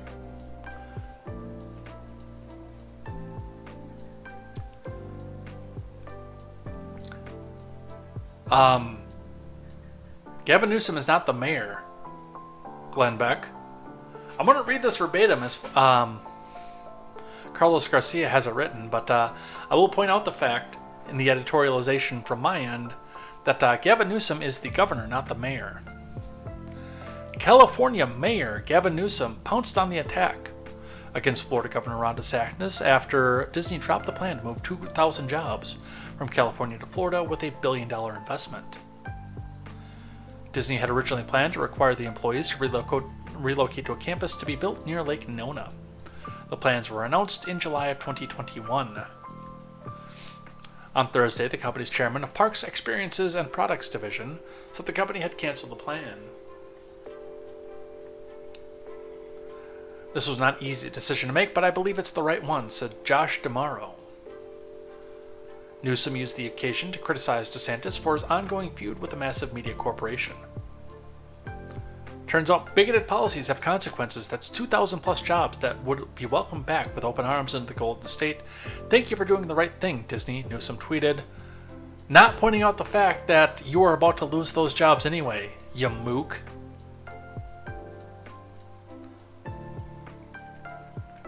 Disney has filed a lawsuit against DeSantis, charging that his admin has taken hostile actions against the corporation after it criticized his bill granting parents more rights to oversee what controversial curricula is being taught to children in the public school. As well they should, because taxation is theft.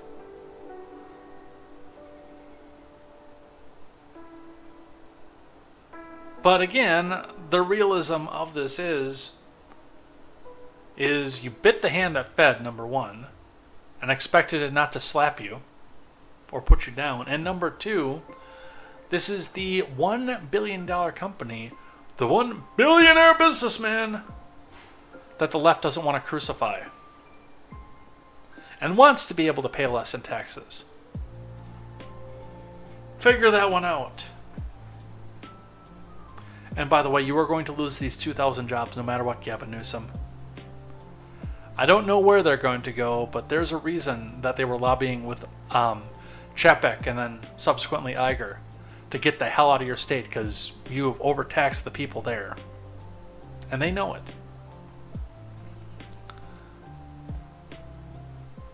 The government taking retaliatory actions against people that they don't like.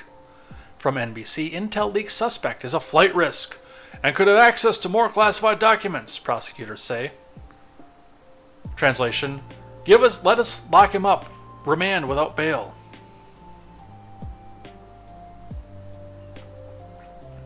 From Alexander Smith, the Air National Guardsman accused of leaking classified documents poses an ongoing threat to national security because he may still have access to a trove of classified documents that would be valuable to hostile countries, federal prosecutors said in a court filing released late on Wednesday. Well, let's see. His security clearance was revoked. You searched his house and ripped every piece of the wall out of there and arrested him with full gear troops with rifles and an APC. Guys, I don't think he has documents anymore. And if he did, you'd probably know it. Prosecutors will urge a judge on Thursday to keep Teixeira behind bars, arguing he poses a serious flight risk.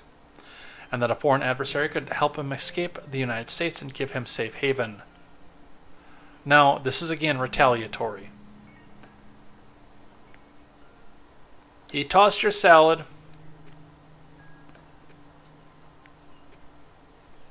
That's not how that was meant. Regardless, he beat you up. He beat you in your own game.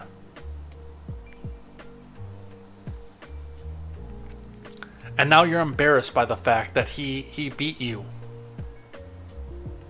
And now you want to remand him for political reasons.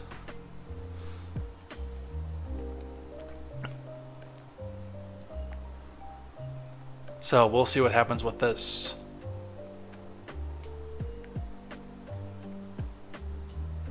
Do a few more here, then we'll do things that I like and things that I hate and head out of here for the night. I gotta make a little phone call after this. Well, Discord call, but elevator pitch. Doing some business. Doing some capitalism, as they say. From Reuters. Montana governor signs bill banning TikTok in the state. Brief read, no author given. Greg Gianforte on Wednesday signed legislation to ban the Chinese-owned short video app TikTok from operating in the state. The legislation makes Montana the first state to ban TikTok and prohibit mobile application stores from offering TikTok within the state. TikTok did not immediately comment. The short video app can be downloaded in app stores on Apple and Google. Google is a unit of Alphabet Incorporated. TikTok, owned by ByteDance, is facing growing calls from some U.S. lawmakers to ban the app nationwide over concerns about potential Chinese government influence over the platform. Gianforte also prohibited the use of all social media apps that collect and provide personal information or data to foreign adversaries on government-issued devices. That, again, I am in agreement with. I don't have a problem with it doing it on the devices that they own and issue. This is a step too far, and this is coming from somebody who thinks that TikTok is an incredibly damaging app that's damaging the minds of our youth and just really stupid. And again, you can get the same brain dead content on the Boomer Book and the Instaho, but they call it Reels on those two platforms, and typically it's the same, literally the exact same brain dead content.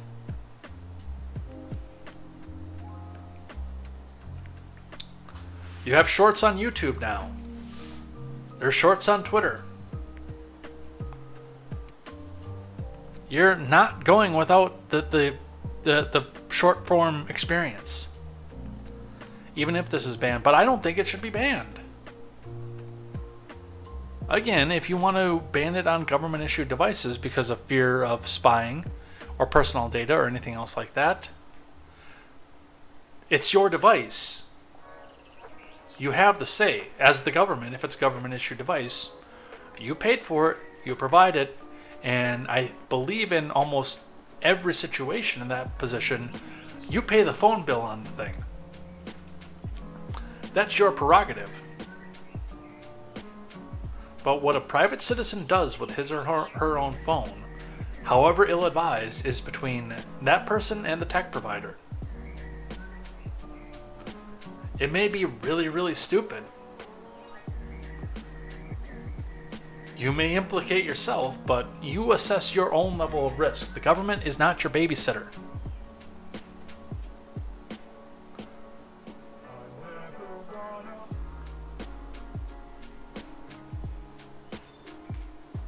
The government is not your parent. The government is not your babysitter.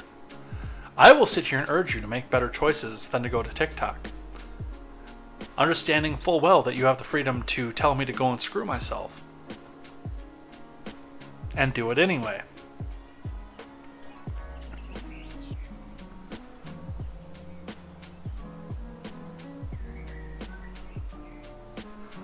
From ABC News, Montana says First Nation TikTok ban protects people.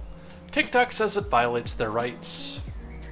From Amy Beth Hansen and Haleua Hadero, coming to ABC from the Associated Press.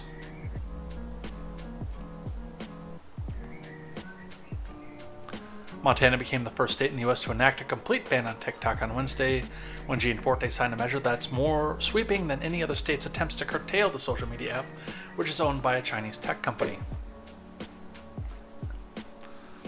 The measure, scheduled to take effect on January 1st, 2024, is expected to be challenged legally and will serve as a testing ground for the TikTok-free America that many national lawmakers have envisioned. Cybersecurity experts say it could be difficult to enforce the ban. Well, yeah, VPNs exist.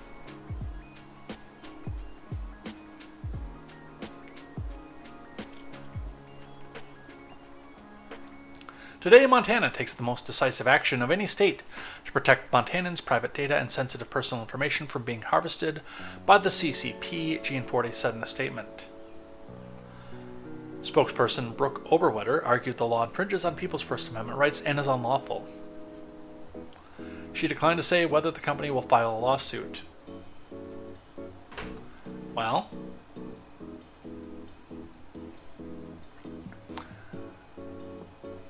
the American Civil Liberties of Montana and NetChoice, a trade group that counts TikTok and Google as its members, also called the law unconstitutional. Keegan Medrano, a policy director at the ACLU of Montana, said the legislature trampled the free speech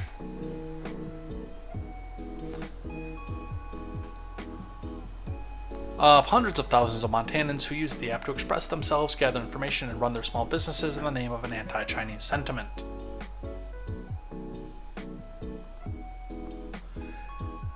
When Montana banned the app on government-owned devices in late December, Gianforte said TikTok poses a significant risk to sensitive state data. More than half the U.S. states and federal government have similar bans, which again is their prerogative. It's their device. They pay the phone bill for it.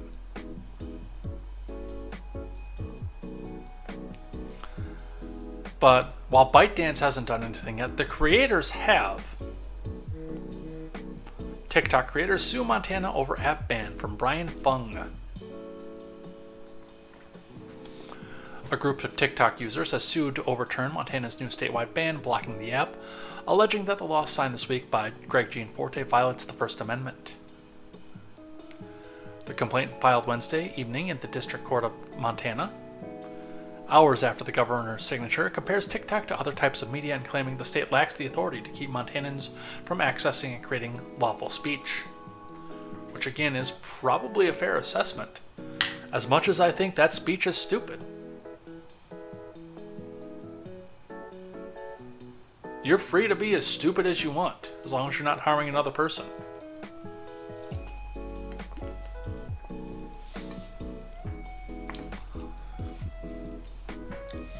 Montana can no more ban its residents from viewing or posting to TikTok than it could ban the Wall Street Journal because of who owns it or the ideas it publishes, said the complaint, filed by 5 TikTok creators, including a small swimwear business, a rancher, and a former Marine sergeant. The lawsuit marks what may be the first challenge to a controversial ban that goes far beyond the restrictions Montana and other states have already enacted to prohibit TikTok on official government devices. So, will it get overturned? I'm not sure. We will see. But with that, we are going to close out the show. We've got about 15 more minutes to go on the time clock because we started late. And we're going to dedicate that to things that I like and things that I hate. Got only a couple things that I like and a bunch of things that I hate. So let's get into it. Thing that I like, number 1 today, just came across my radar for the very first time late last night. And I had so much enjoyment. I had so much fun watching this. I'm not going to show the video that we started with because it is actually way too close to where I grew up, that it would dox myself if I used that video, but there's another one on here that I wanted to show just a bit of here. And that is a YouTube channel called Code Blue Cam. And it's body cam footage and dash cam footage of mostly high-speed chases. Now, the names are out here. I'm not a huge fan of that, and the identities are out there. Although, in the majority of these cases, the conviction is already set. Not all the cases, though. The one that we're going to address here, the one we're going to see, is actually still pending. I looked up the case in our judicial system here. So we don't necessarily know what's going to go on with this case here, and releasing some details to the public like this may taint a jury. So there's that aspect to it. So do look at this with a little bit of a grain of salt. But one of the things that we noticed when we were looking around this last night, and I was with Highleaf 11 or Golden Leaf, if you see him in the Discord, or and Seawall and Yuzheng Bong, we were sitting here watching this, is that the majority of these on the channel seem to come from Wisconsin, which makes me wonder if our friends over at Code Blue Cam are here in Wisconsin somewhere, because that seems to be where the majority of them come from. But we're going to watch a little clip of one of these. It's about a 15-minute video. We're probably going to watch maybe 3 to 5 minutes of it. I'm going to tell you why I enjoy it so much. So, Code Blue Cam, high-speed chase coming out of Genoa City, Wisconsin, which is not far from where I used to live, in the Janesville area. It's actually kind of between the Janesville area and the Kenosha area. So, let's watch. Let's kill some volume here first. On February 28, 2022, an officer was on routine patrol when they observed a speeding silver vehicle in Genoa City, Wisconsin. They attempted to catch up to the vehicle as it was traveling 70 miles per hour in a 25 mile per hour zone. The driver of the vehicle was later identified as 34-year-old Brittany Anderson. After Brittany illegally passed another car, the officer observed her pull into the parking lot of an apartment complex and strike 4 parked cars.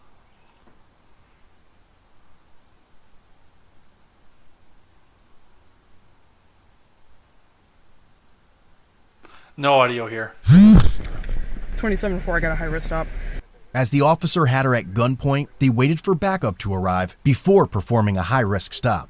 Let me see your hands!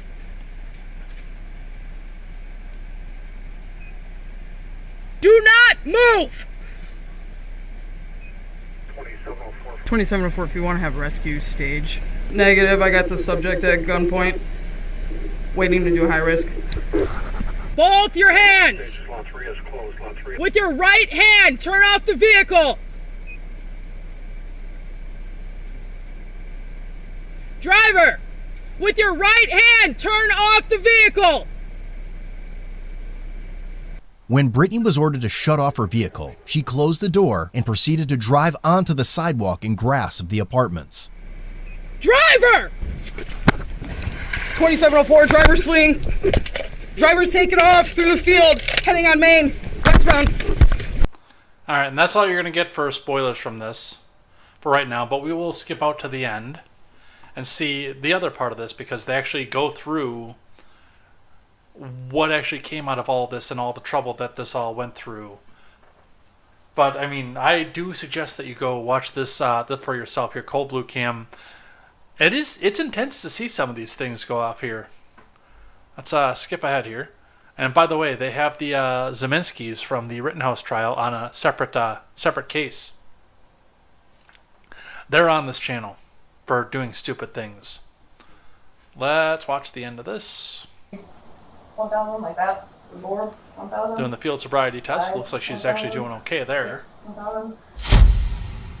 Brittany was charged with 2 felony counts of vehicle fleeing eluding an officer, which she was later found guilty of. She also received OWI, first offense, along with several other citations totaling over $3,500. Ultimately, her sentence was withheld, and she was placed on probation for 4 years with conditions of 12 months served in jail. Head over to codebluecam.com and check out our great selection of quality-made merch that won't.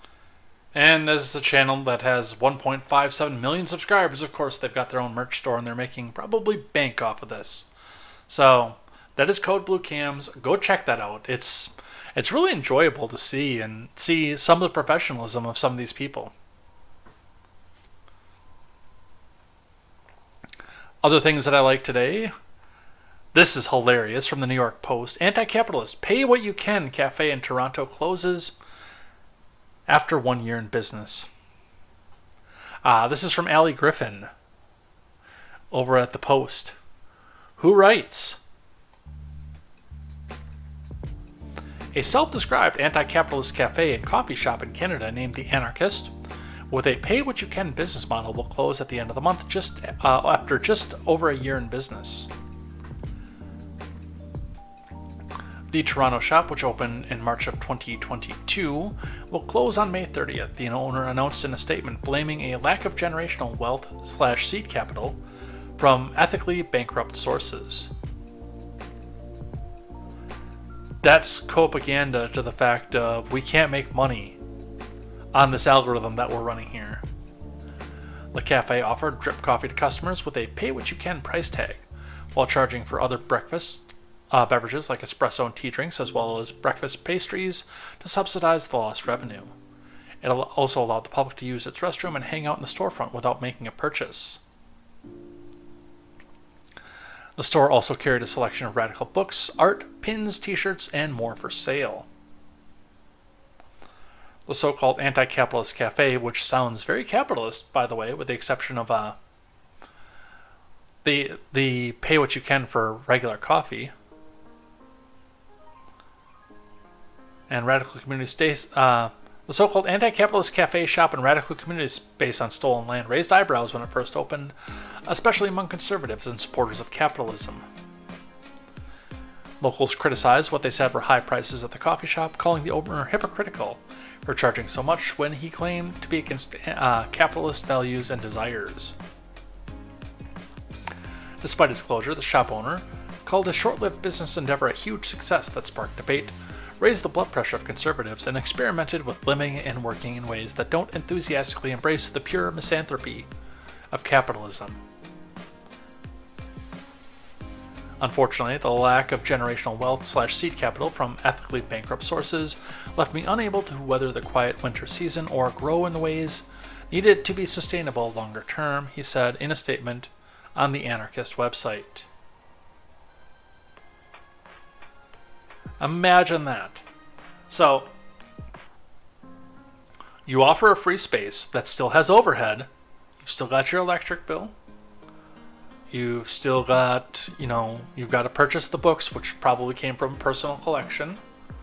You've still got tables. You've still got rent. And when it's pay what you can, the vast majority of people who are going to come in, especially if the drinks were so much more expensive, as was said, than like going to a Starbucks or something that has the same ideals, except without the free drip coffee. I'm willing to bet that probably the only thing that got served there was coffee. I would almost guess that your pastries and stuff that you were charging out the ass for probably got thrown out at the end of the day. And your business books looked so red, they were redder than a baboon's ass. And what's really funny about this is, like, Gabrielle Sims and the New York Post are saying that the debate and the fact that he's saying it's a huge success raised the blood pressure of conservatives. No. Well, it probably did, because they're probably looking at this and saying, oh, you're supposed to be sad that this is closing down. You're supposed to be mad at capitalism and mad at your failure. I see through this. I see directly through this. This doesn't raise my blood pressure. That's why this is on the things that I like side. You failed and you are coping. You are finding every excuse to come back out here and tell the world, oh, look, my failure is actually a success. I see through you. I know what you did.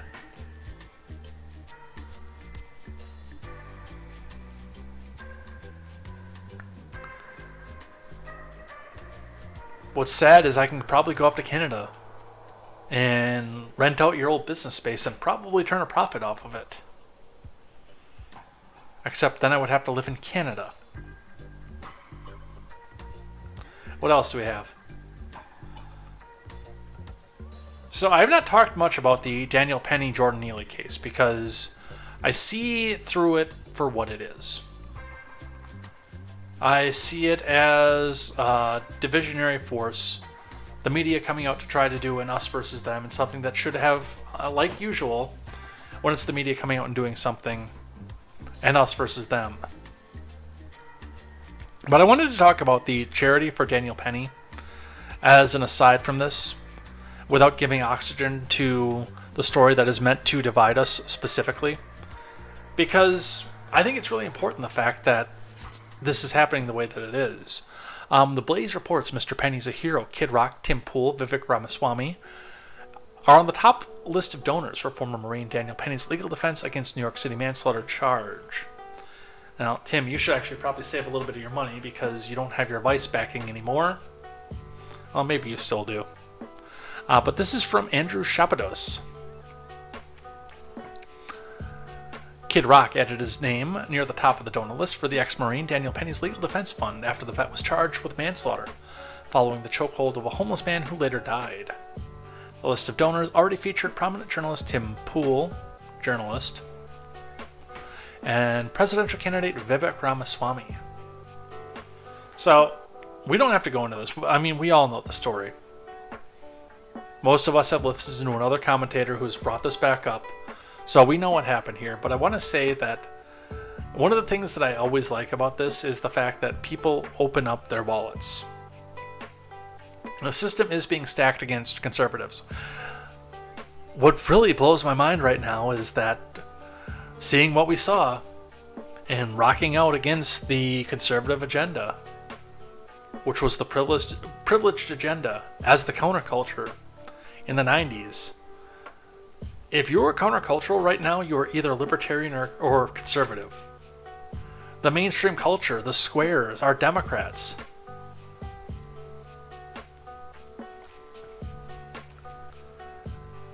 But under any circumstance and in a malign group, people open up their wallets. They're there to help. They tried to do it with Rittenhouse, and they were successful with Give, Send, Go on numerous occasions. Now, GoFundMe has not shut this down yet. But we will see what happens with this and where this goes, and some of these people might get all their money back. And they'll probably turn around and donate it somewhere else. And some of these people are doing it for show. Tim Pool. But I'm glad to see when the man is coming down, the counterculturals are still coming out and opening up their wallets to help. One more thing that I like, and then we will do a few things that I hate. Well, a bunch of things that I hate. Brett Favre, America was better shape under President Trump. I've had some of my ideological issues with Brett Favre, but I mean, when he points out the obvious, he points out the obvious. This is from Newsmax. Former Green Bay Packers star Brett Favre said America was in better shape under former President Trump while weighing in on the sports world's ongoing transgender debate in the Fearless with Jason Whitlock podcast earlier this week. The NFL Hall of Fame quarterback noted that he's politically homeless. He does not identify as Republican, Democrat, or Independent, even though by definition that would make him independent. He also said he does not agree with everything Trump does or says, particularly his use of Twitter. And look, man, I think our country was in better shape with him. I think Donald was a non-political president, and I liked that about him. Was he perfect? Absolutely not. Am I perfect? Absolutely not. I'm flawed just like the rest of them. We're all flawed. But I really feel like he had our country in a better place and really cared about our people in the country. Black, white, Hispanic, or Asian, you name it. I think if you were an American citizen, he cared about you first and foremost. I don't know if our current president has the same mentality. Favre went on to talk about the ongoing transgender debate, which I have talked to death on this channel already. But what I want to say about this is, and part of the reason that I like this is, I mean, this is, so many people right now are backing into their ideological corners. That's part of the reason that there actually is a fan base for DeSantis, because he throws red meat to the old guard, evangelocons, and he throws it very, very regularly to them. Where we have to come to a situation where, really realistically, and I may be way more extreme than a lot of other independents on this, of it's really us versus the government. And in a roundabout way, I think Brett kind of said that. And I could be wrong. I don't want to quote him on something that he didn't mean. I'm not CNN. But that did seem to be the takeaway that I got out of that. So, good on Brett Favre. I'm kind of happy to see that. And now we're going to switch gears and do a bunch of things that I hate. From The Hill. LA Strip Club becomes the only in the U.S. to unionize. From Olaf Ocean. Dancers at an LA-based adult club on Tuesday became the only strippers to have a union recognition in the U.S., winning a year-long battle against their management. In a news release, the Actors Equity Association said attorneys representing the owners of the Star Golden Topless Dive Bar agreed to recognize the union and begin bargaining within 30 days on a first contract. An official union vote among 19 eligible dancers will be counted on Thursday. There's so much that I hate about this. Now, number one, I'm not anti-union.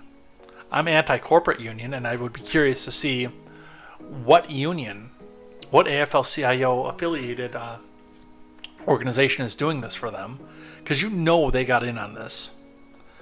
You know that they looked in, they saw it. Hey, first ever out there, and they had their little harpies screeching out there as fast as they could to go back and get their hooks into this. Because this is another way to go get paid. And they will be taking off the tips too. There will be very, very hefty union dues based on the tips that these ladies are getting. Or maybe gentlemen, I don't know what you're into, but there will be hefty tips there. And hefty demands for union dues. The thing with the union, and now I do understand that around here a lot of grocery stores are unionized, but the people who are using it as a temporary job don't typically join that union. The people who are going to be there for life, and I mean management obviously isn't eligible for the union, but the people who are doing this as it's their only job or their supplement to their husband's job at the grocery store are the ones who really get out in the union. And the high school kids, they don't. Well, number one, they can't sign a contract. So there's that aspect of it, but they typically don't. They come in, they do the job, they go home, and they go off to college at the end of the year. And yes, unionized grocery stores, by the way, around here, that's a huge market. And a huge racket, too.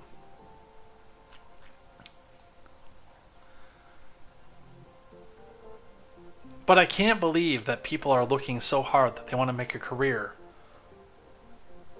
out of stripping, that they have to come back out and get unionized. And furthermore, and I understand that there are safety concerns about the industry. I don't know what it is you expect the manager to do. Your core audience is really literally people who can't get it anywhere else. Your secondary audience is people who are so rich that they just float from girl to girl.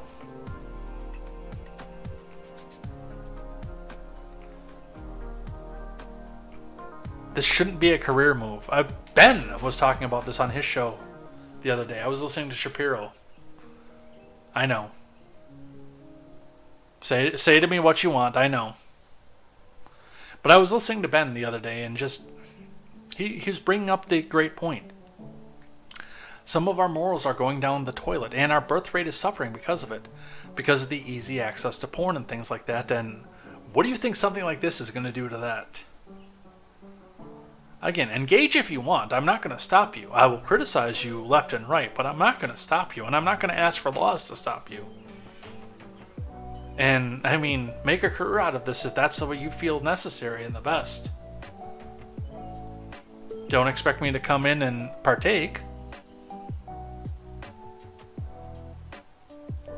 But if that's what you want to do for 40 years or however long your body holds out in the workforce, that's between you, the club owner, and the guy with a handful of dollar bills. And now the union, obviously.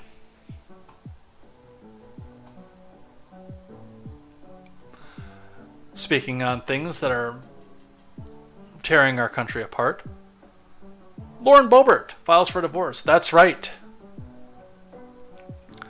Those of you over on Twitter and over in the Discord who think, Lauren is so hot, I wish I could have Lauren Boebert. Well, she's on the market again, apparently. I dislike divorce. I understand that there are situations where mom and dad can't get along. But really, especially, we're at 2 decades. You've got kids.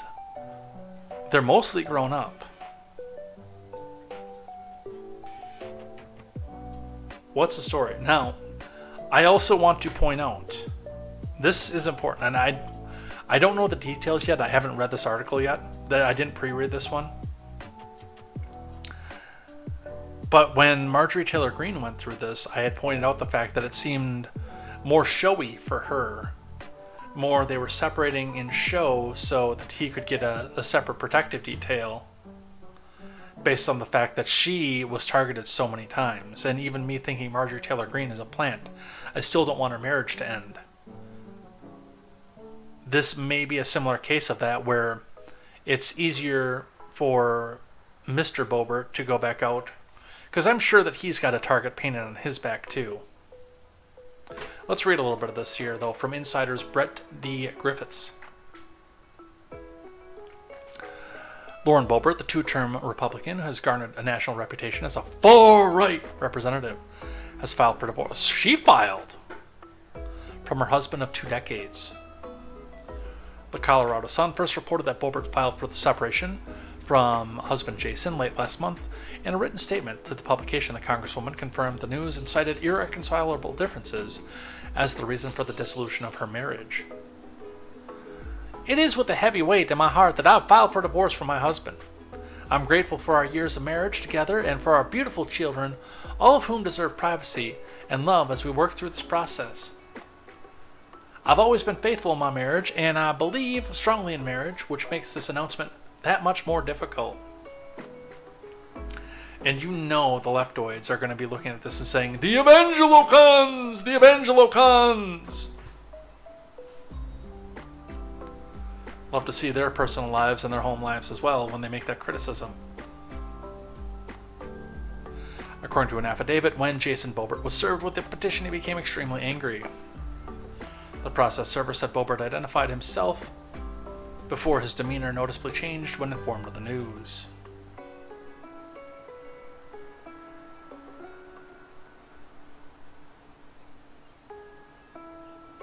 So, they don't say what happened with that. I'm a little surprised that she filed and that he took it so badly. So there's a side to that, and we don't know what it is. I'm sure that the news media is going to make it public, though, so we will find out what it is. From the Blaze, we are investing in Yull as activists. Planned Parenthood supporters plan to bring armed security to a protest on a special legislative session on gun control.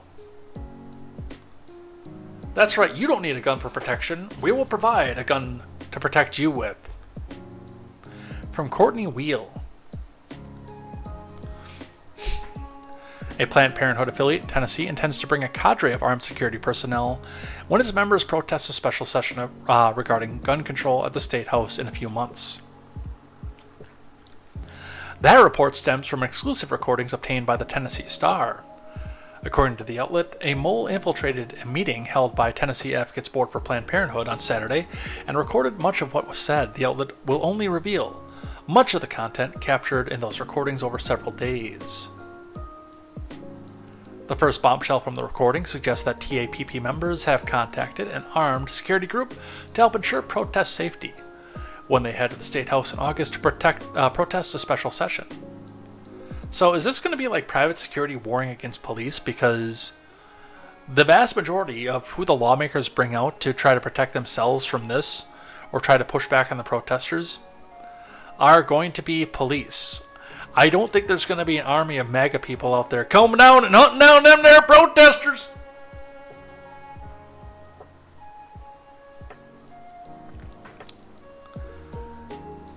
During the special session, Bill Lee expected to introduce a bill that would restrict gun rights in the state. Thus, TAPP apparently wants to bring guns to a protest regarding gun control.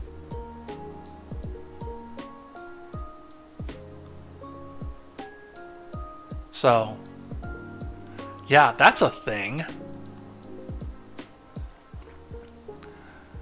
Alright, we got just a few more here. They couldn't stop with air conditioners, or gas stoves, or gas-powered vehicles, or a litany of other things in your home. The EPA is now putting pollution limits on coal and gas power plants because it reflects the urgency of the climate crisis. You will live in the pod, you will eat the bugs, you will have nothing, and you will be happy for it.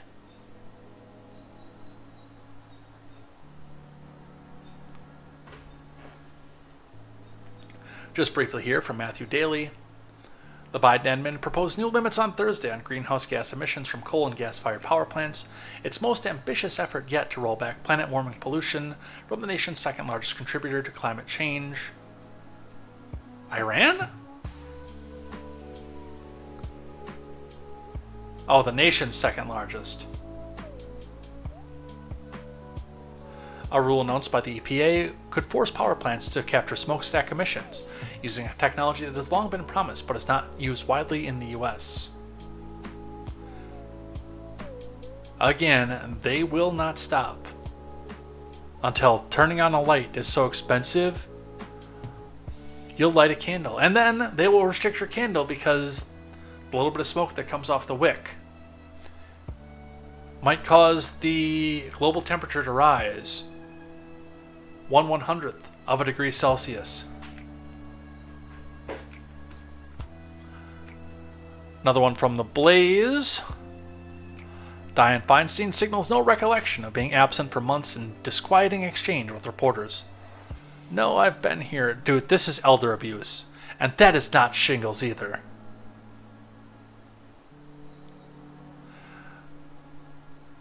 Number one, to Dianne Feinstein's staff.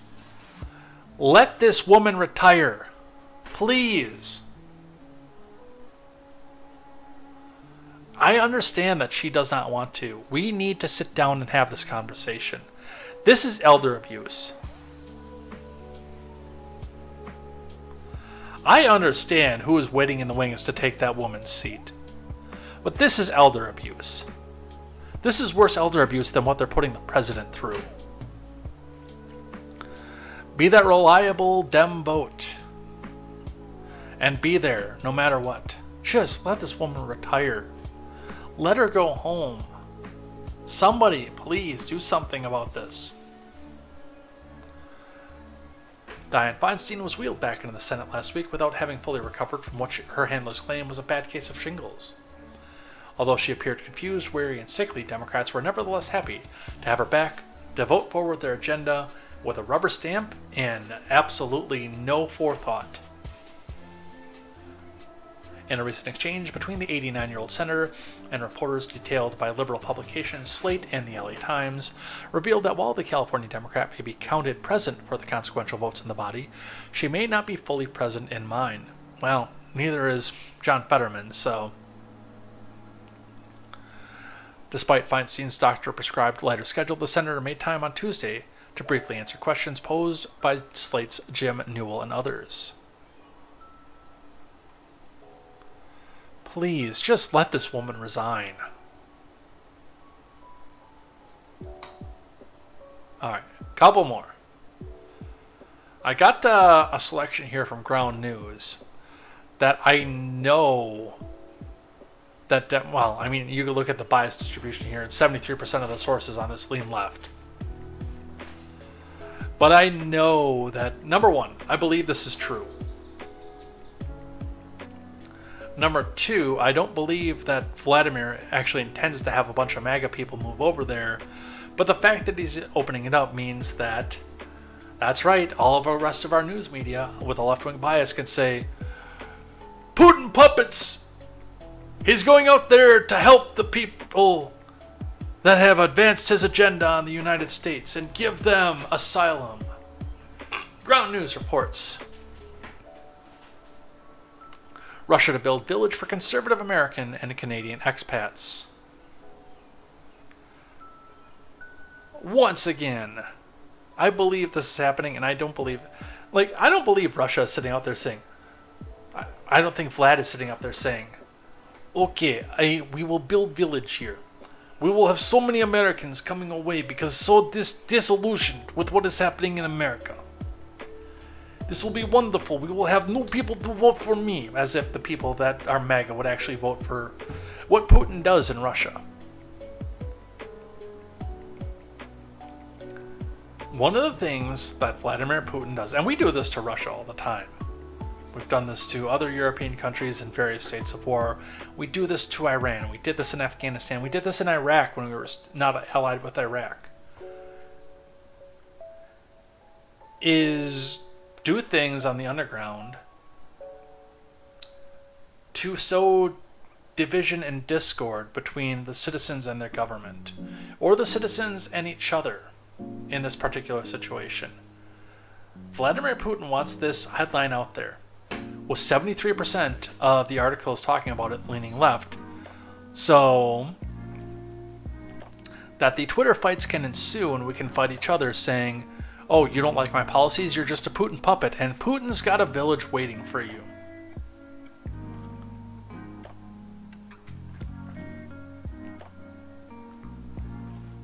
Look at the people that are doing this. RT obviously is saying it, but Democratic Underground, Raw Story, Political Wire, Vice, Insider, these are super left outlets.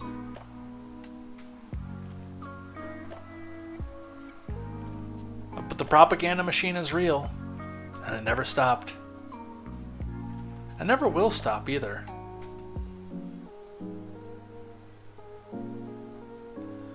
Alright.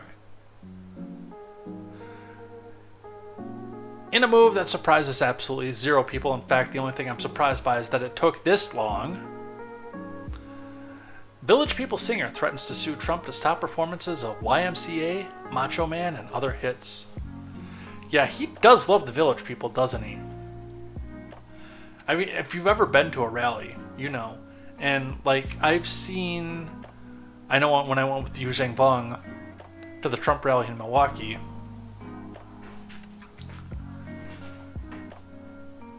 or Waukesha rather, not Milwaukee. But when we went to the Trump rally there, yeah, they were cycling this song, but they were doing a host of other things, including what he identified as musicals from Chicago and Phantom of the Opera, things that I have not seen on Broadway, obviously, but again, I'm actually really surprised it took this long. I thought for sure that they were going to be one of the first people to come forward. The lead singer of the Village People music group issued a cease and desist letter to former President Trump to stop all performances of YMCA and Macho Man, among others of the group's hits. Though my husband has tolerated your client's use of his Village People's music, we cannot allow such use by him to cause public confusion as to endorsement, wrote Karen Willis, the wife of Victor Willis, the manager of the music group. Wait, he's straight?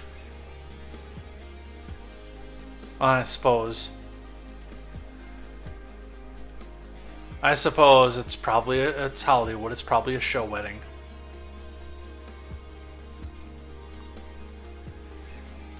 The letter cited a video that was posted to social media showing the former president dancing to a performance of Macho Man by dancers dressed up like the famous Village People group.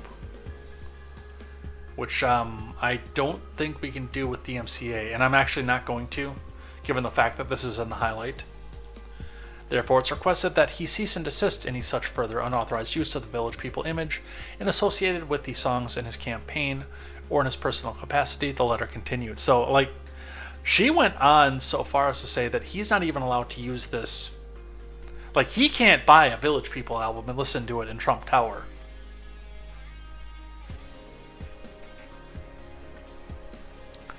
But don't worry, nobody's being unpersoned or canceled.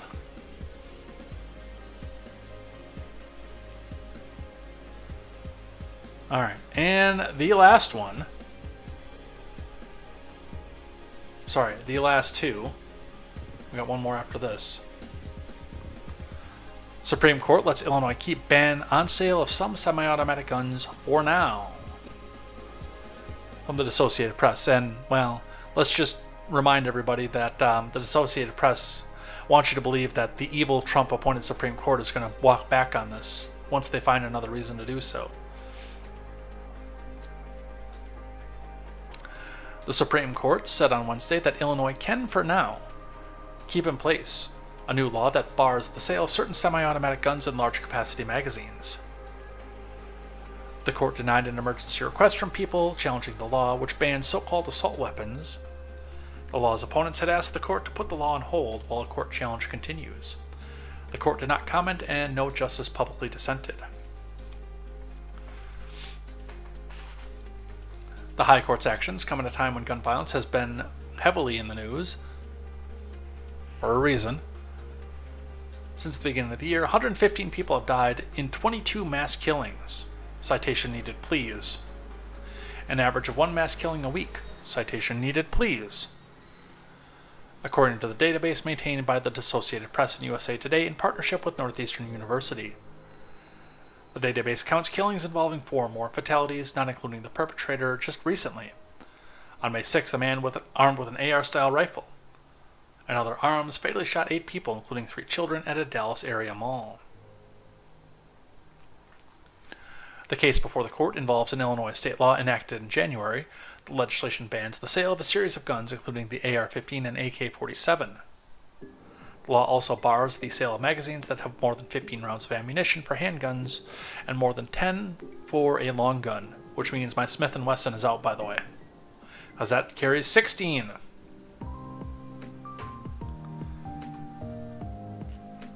Ooh, we got a bunch of bits from Mogwai, by the way. I just looked over on the Twitch monitor. Thank you, Mogwai, if you're still here.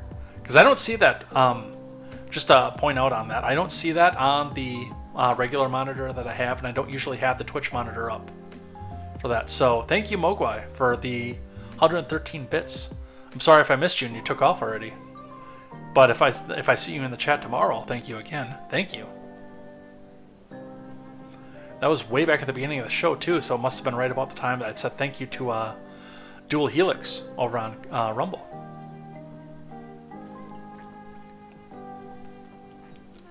I do need to go check the other monitors every once in a while. I don't do that usually. Usually I just typically sit back and watch what's happening on the Rumble chat and then on the main chats. So, as of right now, and the hard part of this is so many people think that it's the evil Trump justices who are just going to bend over backwards and do whatever it is that the Donald wants them to do. And we have seen absolutely zero evidence of that. None whatsoever.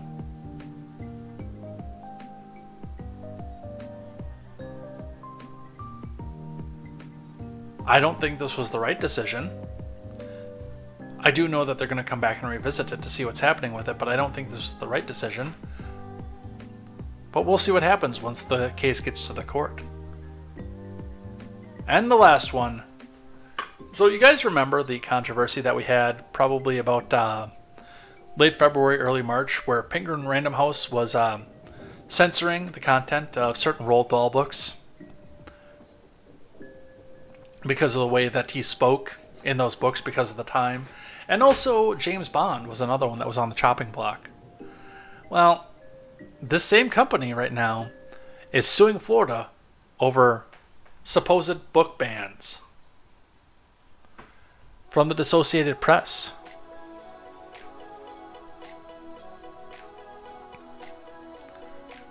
Oh, we just got a bunch of people jump in on Rumble. We're coming to the end of the show, but thank you guys for popping in.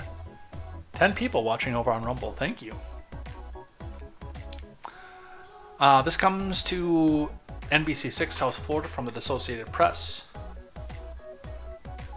Writers group PEN America and publisher Penguin Random House sued a Florida school district over its removal of books about race and LGBTQIRAMIGXTBYOUAEROU sometimes Y identities, the latest opposition to a policy central to Ron DeSantis' agenda as he prepares to run for president. There's no evidence of that still. I do think he's going to, but he hasn't jumped in yet. The federal lawsuit alleges that Escambia County School District and its school board are violating the First Amendment through the removal of 10 books from library shelves. The case does not name DeSantis as a defendant, though the Republican governor has championed policies that allow censorship and challenging of books based on whether they are appropriate for children in schools, causing national uproar. DeSantis, who's expected to announce his presidential candidacy in the coming days, has leaned heavily into cultural divides on race, sexual orientation, and gender as he moves to win support from conservative voters who decide Republican primary elections. So, of course, NBC South Florida is going to try to make this a focus on DeSantis. I want to put the focus on Penguin Random House for a second. And like I was talking about at the beginning of this is absolutely rich that they are coming up and bringing this up. And having a problem with censorship of ideas out of a platform when they literally had to backtrack 2 months ago. Based on censoring books. You don't have a leg to stand on. I hope you know that, Penguin Random House. Hey, I can't use my phone because it's recording Instagram. What can I use as a phone? Oh, there's a remote over here.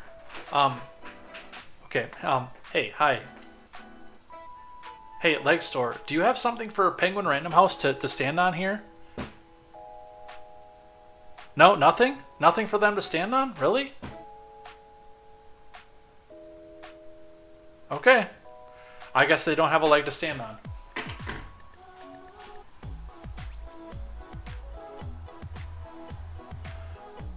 And with that, we're out of here. We're done. It's been a fun stream. It's been a long stream. I didn't expect to spend as much time on things I like and things that I hate as I did. Otherwise, we might have stopped at 7:45, but we got a lot done. We talked about TikTok, Marjorie Taylor Greene, the debt ceiling, and a lot more here. So I think it's time to throw some outro music up and head out of here. I need a shower is what I need. It's getting warm out.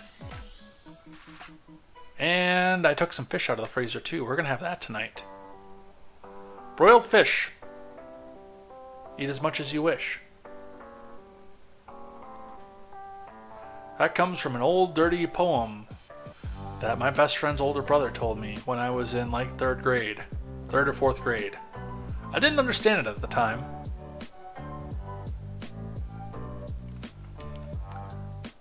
Let's head out of here. Where's the outro music?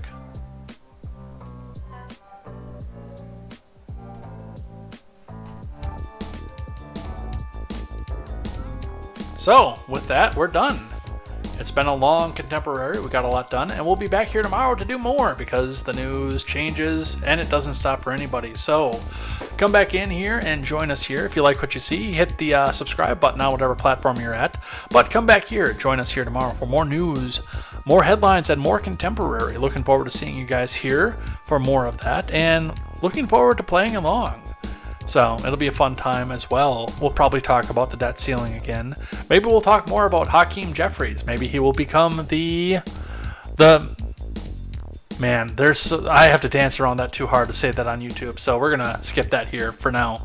But with that, we're out of here. Thank you again. We will see you here tomorrow for more news, more headlines, and more contemporary. Looking forward to that. And until then, stick around if you're on the Twitch side. Well, let's go see who we're gonna raid on Twitch. I started making that announcement before we hit to the title card. So if you are on the Twitch side, twitch.tv/jadgar101, join me here. Who will raid? Who's playing something fun? Let's go across the pond. You Nightmare is playing Fallout 4. I think that'll be fun. We'll go play some. We'll go watch some Fallout 4. Well, I'll listen to Fallout 4 because I'm going to be over there cooking. But yeah, come back and join me on the Twitch side if you're over there for the raid. Otherwise, come back and join me here tomorrow for more news, more headlines, and more contemporary. And until tomorrow, I am Jay Edgar, and this is Contemporary. Take care.